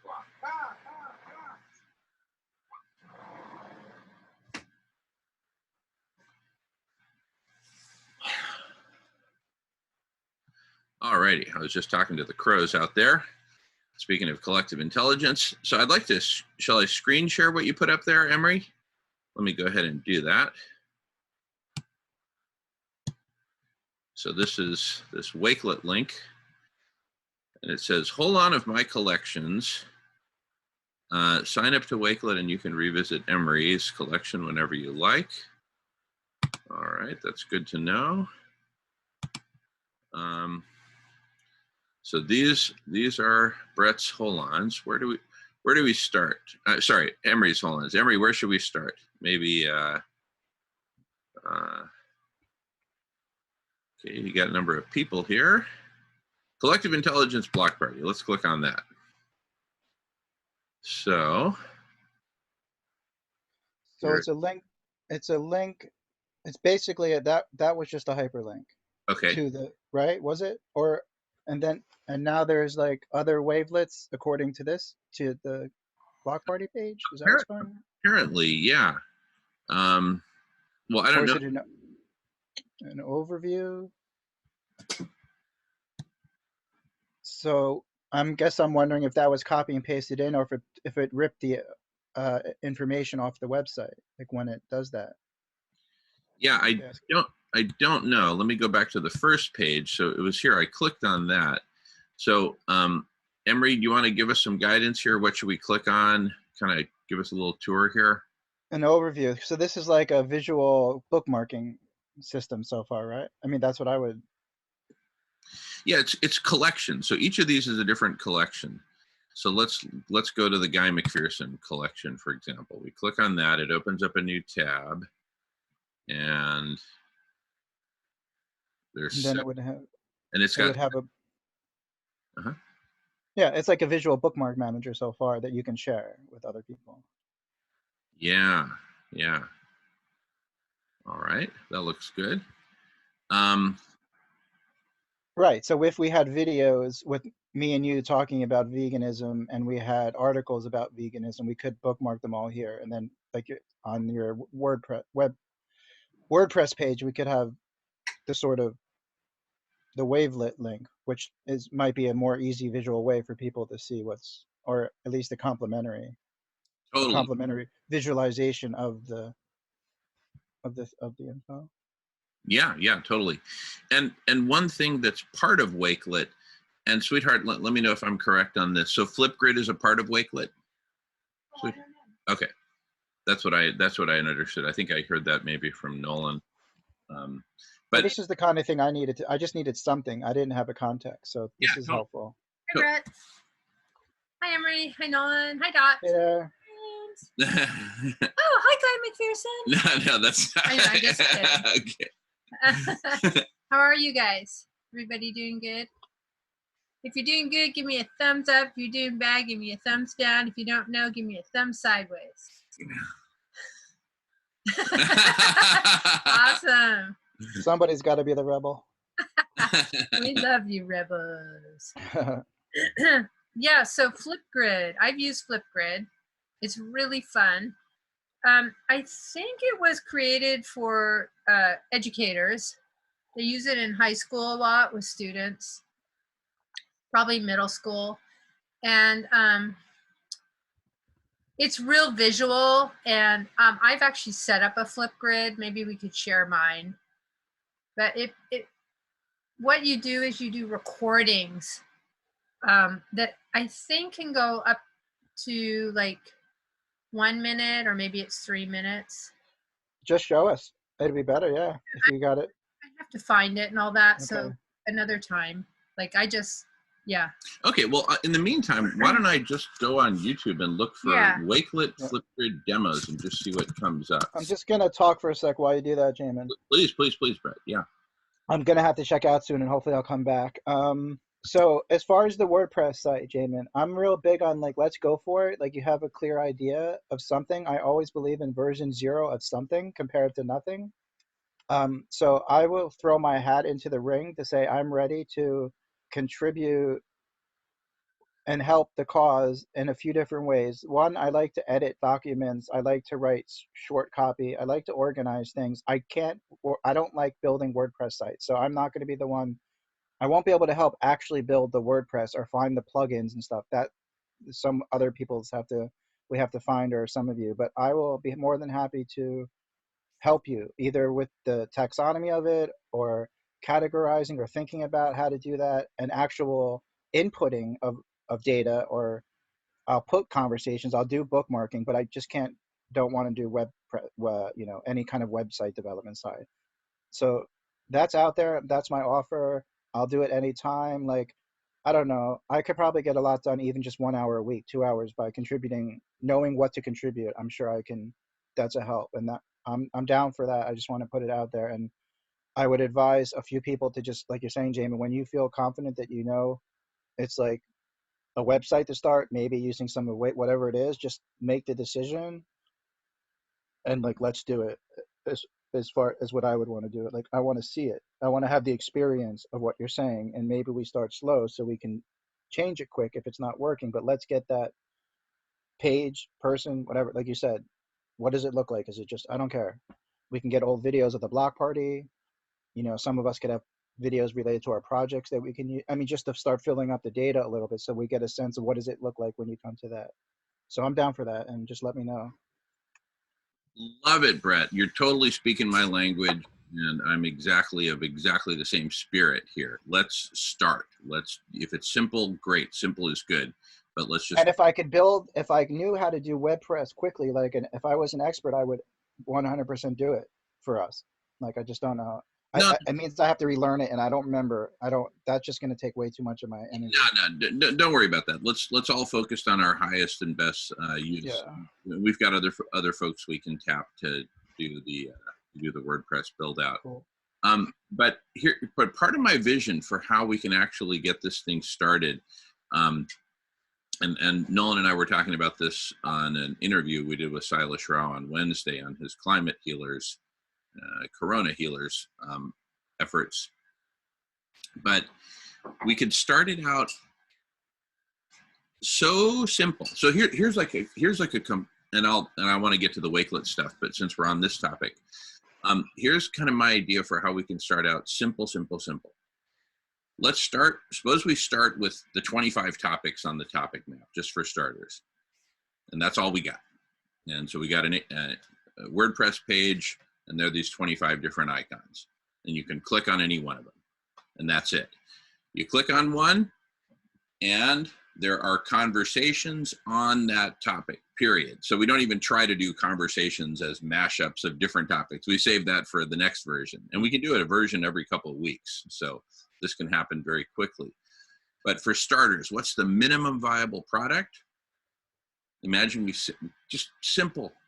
For each one of those topics, there's a conversation. Now, during the block party and the solution club, we have 32 hours during which we can record individual chunked out 15-minute, 20-minute, 30-minute conversations on a given topic. And fortunately, Zoom allows you to stop recording and start recording that becomes a new MP4 file for a new YouTube video. So that's super facilitated. And like we could literally take that map and go one by one and have a 10-minute video conversation on each one. And that's our starter conversation, period. Right? You click on a topic, here's this conversation. Once we're 3 weeks in, maybe we've had 6 conversations on that topic. Fine, here they are, as well as the schedule of upcoming conversations on that topic. And here's how we schedule it out. We take the existing 24-hour block party, the existing 8-hour solution club, and slice it up. And there's our schedule. And we stick to the schedule. And we have these conversations. They may not be the most brilliant conversations in the world, and the right people may not be there. In fact, they probably won't be there, right? But so what? It's a demo. We're just showing the concept, right? Melissa's got something to share. You know what would be more powerful, sweetheart? Yeah. If it's possible and if you're willing. Yeah. Is that you actually sign on to your Wakelet account on this computer, and then I can screen share it rather than try to hold up your laptop to the camera, and then we end up burning people's retinas with sun reflection. Okay, but in the meantime, may I continue with this? Okay, and then that way, there's periodicity and it's predictable. It's like people will see, hey, if I want to be on this conversation on hunger, I know to show up at the block party on Friday at 2:30 p.m. and then the next one after that is the Solution Club on Tuesday at 4:10 p.m. Whatever, right? 4:20 might be better.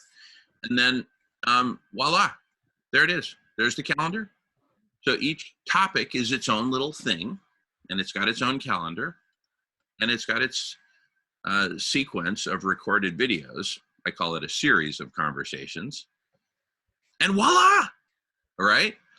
And then maybe the next thing we add on is sort of like the people piece, right? Where just like the About Us page on Radish, it's just got a picture and a blurb on everyone who's participating in these conversations who wants to have their face and blurb up there on the people page, right? And then the next step could be a very simple step of, okay, for each conversation, let's just make a list of who the people are in that conversation, period, right?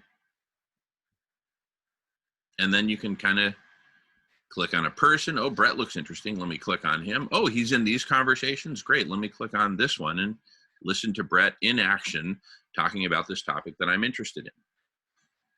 But simple, simple, simple.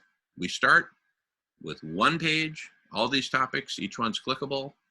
You click on it, takes you to a topic page. So we'd have 25 topic pages, no problem.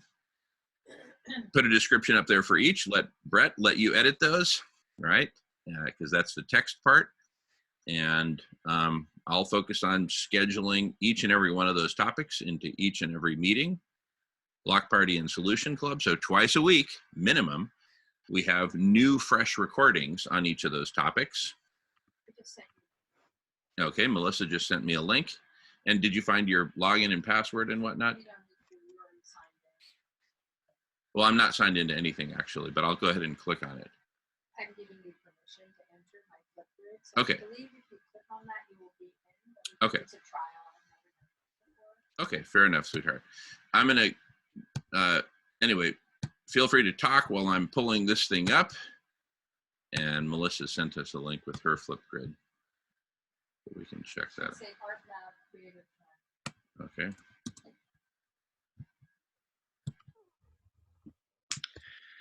Hey everyone, so my dad's on his way back here, and I would like to spend some time with him while he's in town.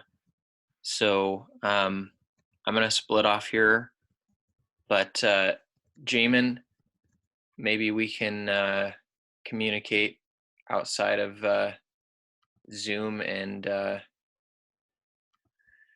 figure out when, if you're gonna want a break, a nap, and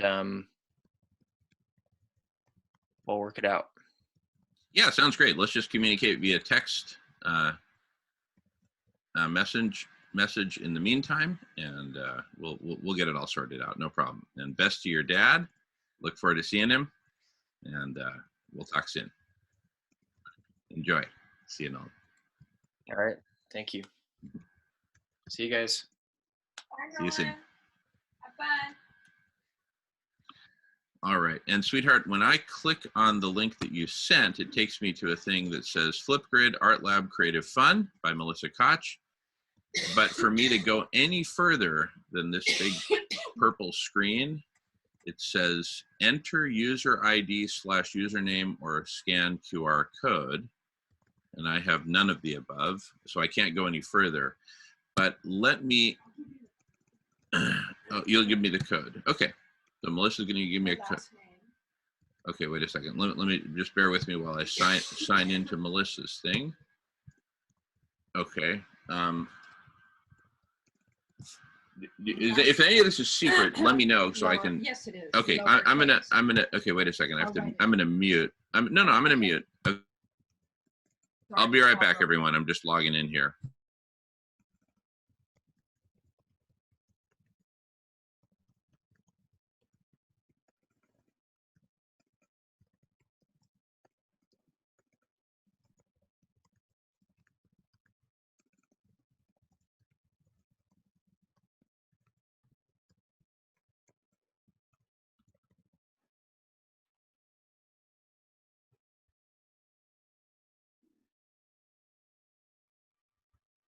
Okay, the Melissa's link is not working, so we're going to take that offline, and maybe on Tuesday we can share that. But in the meantime, let me go ahead and share, unless you can debug it first, sweetheart. But anyway, in the meantime, I'm going to share something. Let me share a YouTube video.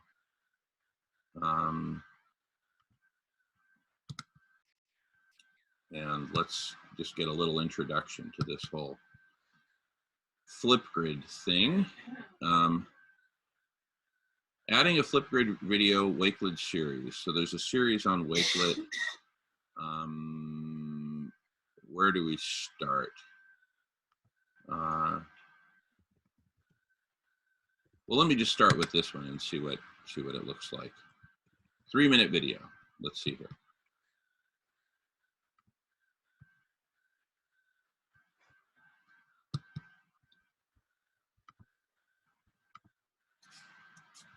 And I'm not hearing any sound on this, so I don't know if everything.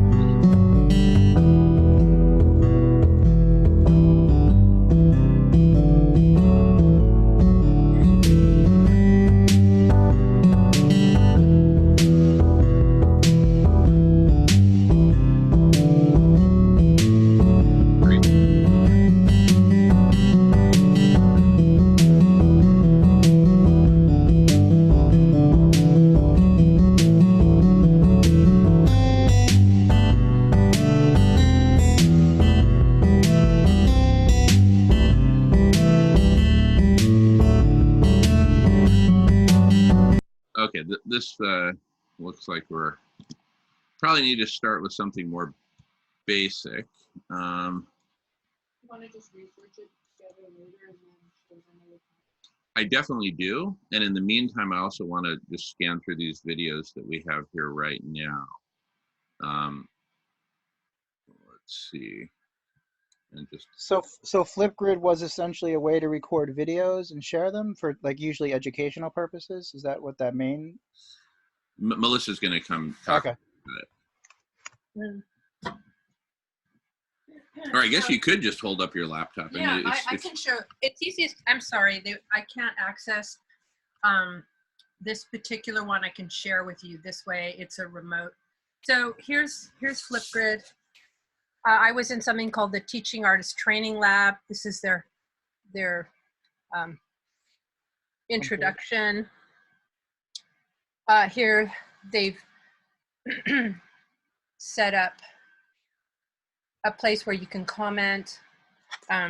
It says, well, actually, this is the wrong one. Sorry, let me get you the other one. Excuse me. I've got so many of those. Okay, here we go. So they've set up, you can see study hall. I don't remember what these are. TATLab, Share Space, Wows and Wonders. And you can click on any of those and you can interact with different topics and different conversations. And part of that is typing in information and part of that's recording. So I'll show you the recorded one. So I think it's this one.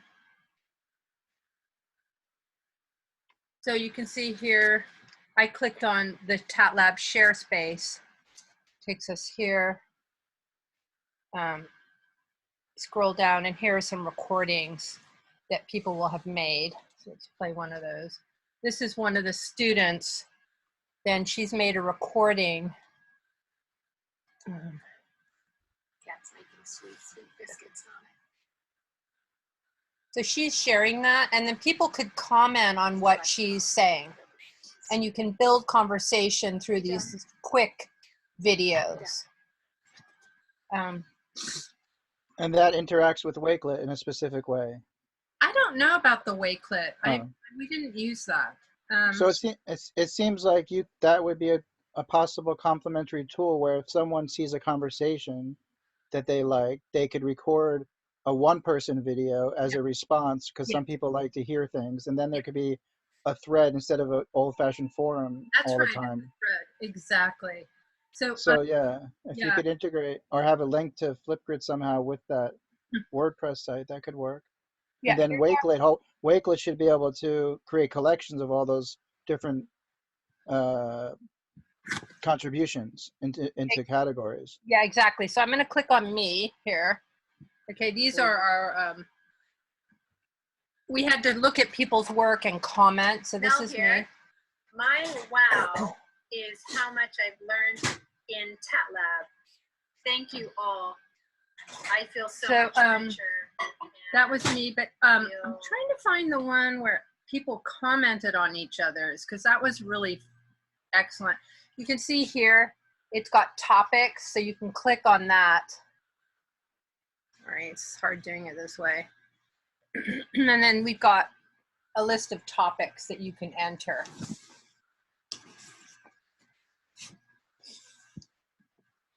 Let's see if I can find the other where we're commenting on each other's work. Oh yeah, here we go.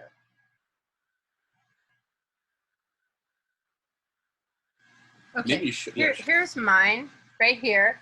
So I will have said something and then the 3 people jumped in and commented. So I'll click on that so you can see what happened.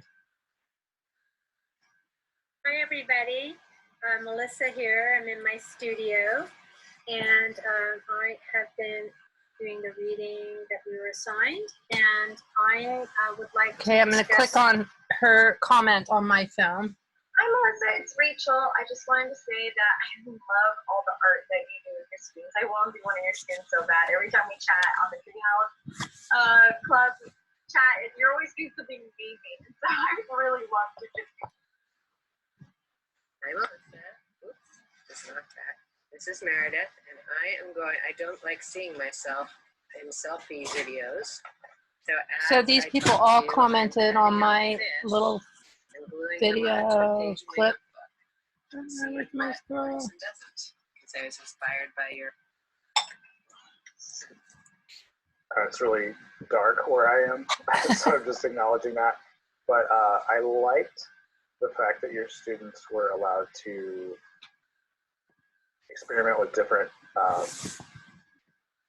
plastics and surfaces, and I really enjoy the fact that they can fail and they can understand the process of trial and error, failing, and starting over again. Okay. Finding something new. So that's just a quick demo of how we used it. And you can see there's a whole menu bar of different people's recordings, and then you can jump in and comment, which I just took you through. And if you don't mind holding that up on the screen for a minute, sweetheart, thank you. This is really beautiful, because here's what occurs to me, and Emery, I know you've had your hand up for a couple minutes, is imagine back to the topic map. We've got the topics. You click on a topic, it takes you to a topic page. On that topic page are all the previous recordings, all the previous conversations that we've had as a group on that topic. And then check this out. Separate from that, we can have, like, you scroll down, you say, okay, that's all great. You scroll down, and then you see this situation. And it's basically all the members who are participating. They've all got Flipgrid accounts. It's free. Mhm. And then people can then do short 1-minute videos. Let's say it's capped at 1 minute. I think that'd be ideal. Of people saying, hey, I saw this conversation. I wasn't able to participate in it, but I watched the video, and here's what I think. And what do you think? And then, just like what Melissa showed, people can respond to their comments with videos of their own, and so on. And I think that would just be a really beautiful add-on. And it's a way for people to interact and talk with each other about the topic in between these big meetings that we have. Anyway, that's my comment on that. Emery, you've been very patient. Thanks for your patience. Go for it, Emery. Thanks, Jamin. All I wanted to say was that Flipgrid and Wakelet are two separate entities. Now, Wakelet just so happens to be able to incorporate Flipgrid within their platform. So, but what I was saying initially was that Wakelet itself has an abundant amount of tools which override the Flipgrid edition, okay? Because within the tools provided by Wakelet are, you can connect any kind of a link, you can connect any kind of a PDF. Within a PDF, you can incorporate any kind of a video communication. You've got text. It's just incredible, I mean, you incorporate the tools, and you can add into what you're building within your collection a Flipgrid. That's when you can bring in Flipgrid if you want. It's your choice. If you've got something that's apropos, you bring in a Flipgrid comment or Flipgrid account from somebody who's got some contribution there, and it's you're creating that. And anybody who comes along could have the opportunity to log in when they like. There's a code. You can give them a code. There's a code that can be communicated. Okay, if you want people's participation at any given time, it's not real time. It's not in real time, but it could be set up and managed to occur in real time if you want to plan it out that way. You know what I mean? Beautiful. So here's kind of where I'm getting to in terms of a synthesis. Is we start with a basic WordPress page with the topic map. You click on a topic, and maybe that takes you to a Wakelet collection on that topic, including all the videos and calendar. I don't know. We'll have to play with it and just kind of see what makes sense.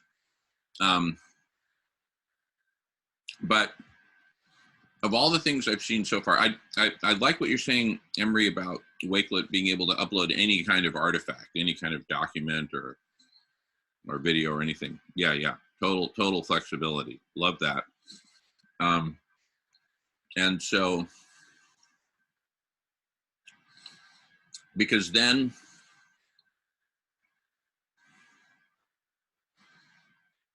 I mean, kind of what's coming to me is on a given topic, we have these regular meetings, and in between meetings, people are commenting, uploading stuff, posting Flipgrid videos, etc., commenting on each other's videos, and so on. And at the risk of complicating further, one thing I'd like to add in there is that for each of these topics, there's currently 25 on the topic map that I was sharing. For each of those topics, we create a Reddit thread and post it there. So that becomes another place where people can comment and interact on that topic in between these video conference meetings. So anyway, those are, yeah, go ahead, Emery. Mm-hmm. Yeah, listen, Jamin, I mean, the expansion of that is endless, okay? And it doesn't have to be a Flipgrid video. It could be any kind of a video. You know, I mean, it just so happens that, okay, it's there, it's convenient, but, you know, you could decide, well, I'm going to record my video on YouTube, and I'll have it on unlisted, and I'm gonna link that into the collection. It doesn't have to be a Flipgrid. A Flipgrid is limited time. Okay, it has like 3 minutes. You could do your communication into a YouTube video, and because listen, before on YouTube, you were able to communicate with video. Okay, they took that away. All right. In the beginning, it was nice. You could leave a video comment or something. Now they don't allow. You can't do it. So what I'm saying is you can create those videos and put it into a collection of someone else's or yours or whatever you want to present, whatever you want to create and share. And you could share that to a social platform. You could share it to a, you know, what Brett's doing. You could share that to WordPress, whatever. The sky's the limit here. But the tools, what I like about the Wakelet thing is you got all the tools there to be able to construct something that is meaningful, something that is powerful, okay? And there you got that nugget, and you're gonna put that nugget, where it's gonna be best appropriate. I love it, Emery. Love everything you're saying. I totally dig it. The only thing I like, well, the thing I like about Flipgrid is number one, the concision, but also that beautiful interface. Yeah, such a great way to interact. Yeah, as Melissa said, such a great way to interact because so more on kind of I love Brett's word thoughtware. Right now we're developing thoughtware before we develop the software to express those thoughts in a more tangible form. But on a thoughtware level, again, we got the topic map. Each topic has a page. Each topic page has a series of conversations. It's got the Wakelet stuff. And the people who are creating the data and operating on the data and having the conversations, we are, at this point, a relatively small community and a relatively stable community and a committed community. And I would say then I think it would be fair to ask all of us, our community, to create a Wakelet account, and that becomes essentially the social networking piece of it. Yeah, that's the social network right there, Wakelet. And since they've got Flipgrid integrated with Wakelet, that I presume that would make it that much easier to for people to add their Flipgrid videos and comment on each other's videos, basically in between these big meetings. The big meetings are where the action happens, right? That's where the collective intelligence really gets manifested in this real-time back and forth. But then in between those, you got short Flipgrid videos and people popping on whatever they want. But here's the bottom line. So we have a limited set of topics, a limited set of conversations, and a limited set of people. And so we essentially create kind of like, I'm going to use the analogy of the game Monopoly. We create a Monopoly board that's bounded, simple, limited number of players, and we all start playing. How do we play? we show up and participate in conversations like this one that are recorded and published.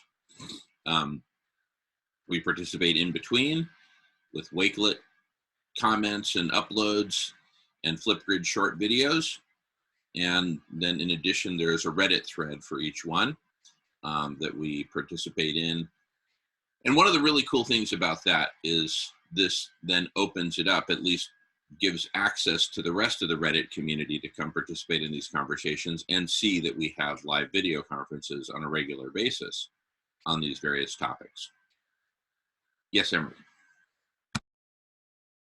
I think you have to keep in mind that you're going to have different objectives. Okay, you're going to have different goals, different things you want to accomplish. Okay, and each one of these will factor towards how you're going to create, what you're going to create. Okay, with what collection. This collection is going to be geared for that. Another collection is going to be geared for something else again and again. It's a multitude of collections, and those involved, those of us who are ultimately involved, okay, with our accounts, we together can be a collection within a created collection, another collection, like a Nolan, like a holon, okay? It's like a holon except it's square, okay? Brett.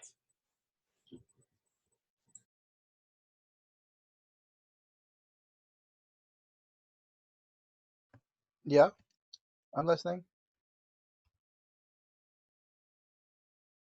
Yeah, I'm just saying that it'd be like a holon, but it's square. You know what I mean? Holons don't have to be circles anyway. Holon just means whole in part simultaneously. That's it. That's it. That's the way I'm looking at that wakelet, because it's easy. Number one factor, okay, for consideration is that it's easy. It's easy to use. It's simple to use. I've had, I'm not a tech guy, okay, but I found it's easy to use. Simple. I mean, I've got a WordPress. I don't find it that easy to use. To tell you honestly, it's complicated to manage and everything. You have to have all these plugins. It's endless. Yeah, I don't know. It's okay.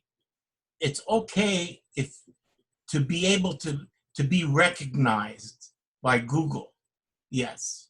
Okay. If you get something on your WordPress, it'll be picked up by the bots and everything. But it's not to say that Wakelet won't be picked up.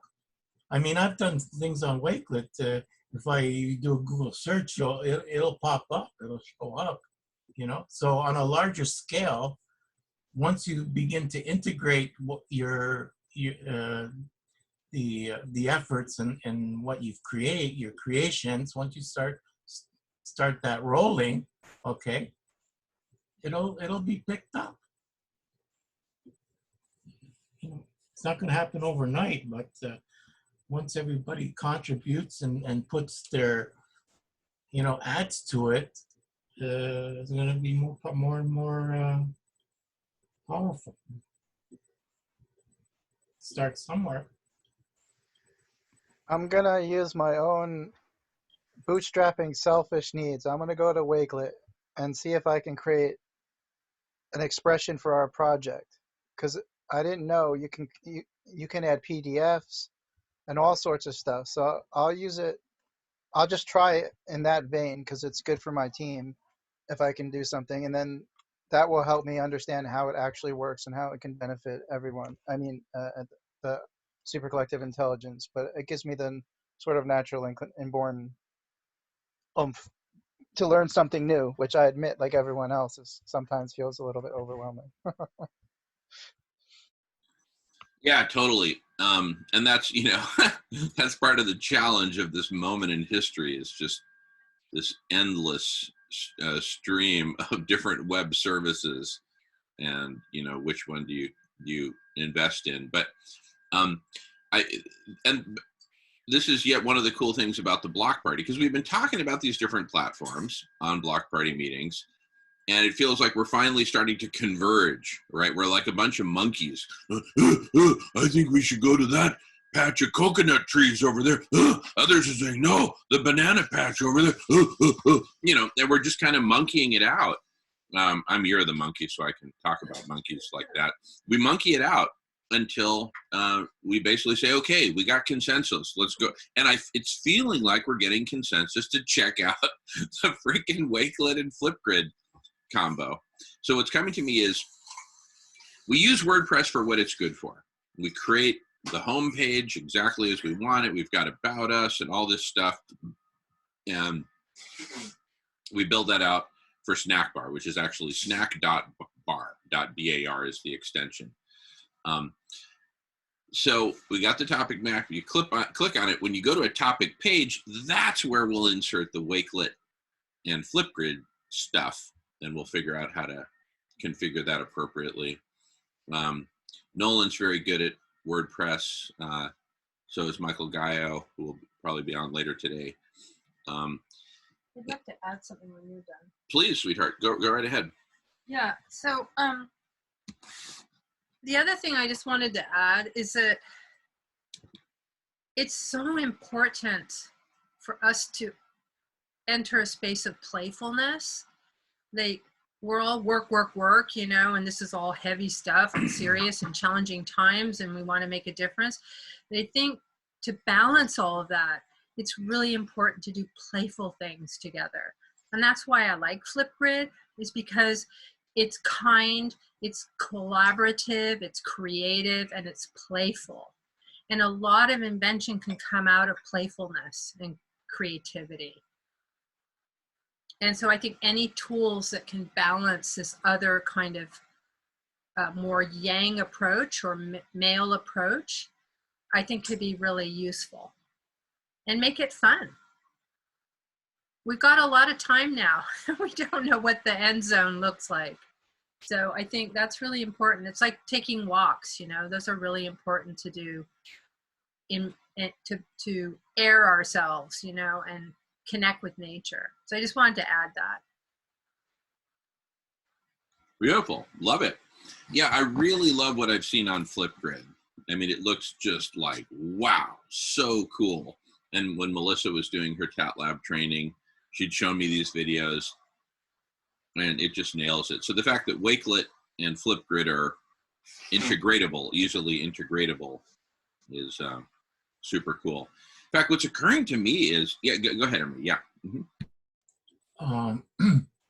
You can't bring Wakelet into Flipgrid, but you can bring Flipgrid into Wakelet. It goes one direction very well, doesn't go back the other way. Perfect. Great to know. Great to know. So we'll basically use Wakelet as our, you know, our backbone, so to speak, for both uploading stuff. It essentially becomes a glorified discussion forum, is how I'm kind of thinking about it, within each topic, right?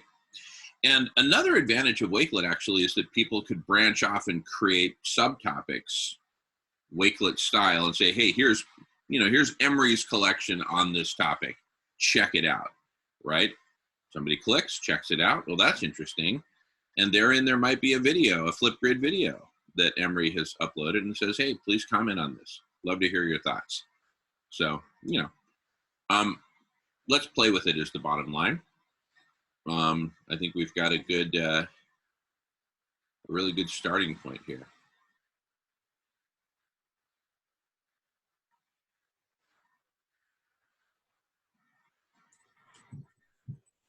It's not to say Zoom is chopped liver now.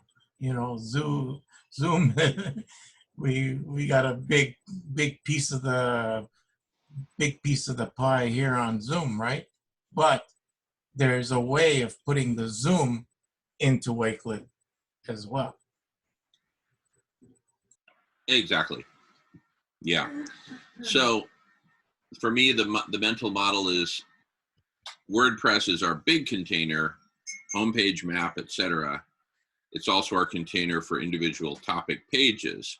But within those topic pages, that's where you see, in addition to recorded Zoom meetings and calendars of future Zoom meetings, you see all this Wakelet stuff and Flipgrid stuff. Go ahead, Emery. Yeah, and then you live stream. Then you live stream it to Facebook. God, you have to incorporate everything you can. I mean, you could, Brett, you did a fabulous job on your live stream there on Sunday. You know, I mean, it was amazing. And that was incorporating the Zoom, right? And Facebook together. You brought them together, right?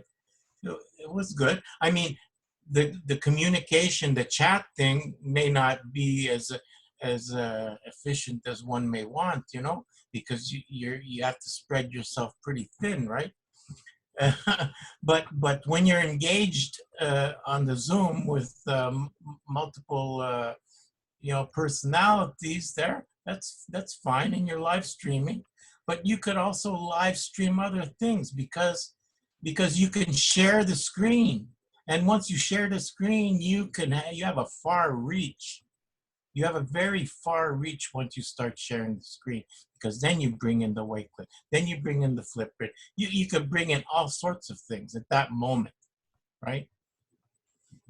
The Wakelet's pretty cool. I'm checking it out as we're on. It's kind of like a real-time wiki in a way, because you have all these resources on that topic, and there's different views, so you can view the obviously like a grid or single line, and that Flipgrid works in a second. You can just start popping in response. People will just basically start popping in responses because you just click the button, and Yeah, if you it's can very, give privileges, I guess, to other people's, I don't know how that works, but on my own Wakelet, I can just hit the button that says add Flipgrid, and it brings up the actual, I signed up for Flipgrid in a second through that, and there I am. I'm able to basically comment in that stream if I want to. That's pretty cool. yeah, it's very robust. All right, well, the pack of monkeys is now converging on, feels like to me, topic map, WordPress, pages for each topic, scheduled Zoom meetings with their resulting YouTube videos, and loaded up with Wakelet and Flipgrid within each topic page. And voila, there's your social network, there's your commenting, there's your quick video back and forth, which makes it fun per Melissa. And the Flipgrid interface with people's videos and squares and all that, it just screams romper room playtime. Let's get together and play together, right? And the other thing is you can create. You want to come say it to everyone, sweetheart? The other thing is you can create like a bulletin board where people can drop in resources, other links, other conversations, so you can share information, which you and I have talked about extensively, the importance of that. So that's a really great tool. The kids who've used it, does that mean you're a happy He's banana? giving a thumbs up. It's a big thumbs up. You're reminding me, Emery, that with the kids, I play a game that Michael Gaio introduced where you take a food that you just ate and you combine it with the mood you're in. So banana, yesterday I was happy banana, and that's your quarantine name. So the other thing you can do is, like, there are other tools. I haven't explored that yet, but there's stickers, and there are ways of building conversations using visual icons, as well as typing in text, as well as the video recordings. Cool. Well, in about 12 minutes, we've got the Divine Feminine segment. I don't know if you've coordinated with Jackie and Myra on that. Okay. And then so we'll shift gears to the Divine Feminine in a few minutes here, and then that'll go for 2 hours, followed by Dr. Sailesh Rao will be joining us for another 2-hour period after that on how not to go extinct. And And then we'll be carrying on from there. I think we'll probably have Michael Gaio on in the afternoon. But anyway, in between, I may get up on Wakelet and start working on this. It looks like, Brett, you're diving in, which is awesome. And yeah, let's get this all dialed in. And then my idea is that's when, Block Party then starts to have serious connection with Snack Bar. Snack Bar, essentially, it's a menu, right? Just like you walk up to a snack bar, all right, you got corn dogs, you got slushies, you got French fries. It's a menu. You're like, great, you're drawn in. So Snack Bar will draw people in. It show, look, we're talking about all these different topics. What are you interested in? Well, click on it, and bam, here's this beautiful playground with great people zinging back and forth with 1-minute videos, and then every few days we have a meeting, and everyone's welcome to join. I mean, what could be cooler? That's it. That is your soup starter for collective superintelligence. Your cup of noodles in a single-use styrofoam cup. What could be better, except for the styrofoam? All right, we got. Okay. Anyway, I'm just being playful here. Welcome, climate healers. I don't know if that's Sailesh or Ray or who we got there, but whoever you are, welcome. And we're just talking about kind of how we're going to build out Snack Bar as kind of a first interface for this whole thing. Because what that's going to do, I believe, is it's really going to open up the Block Party to a lot more people who are interested in specific topics, and now they'll know when to plug in.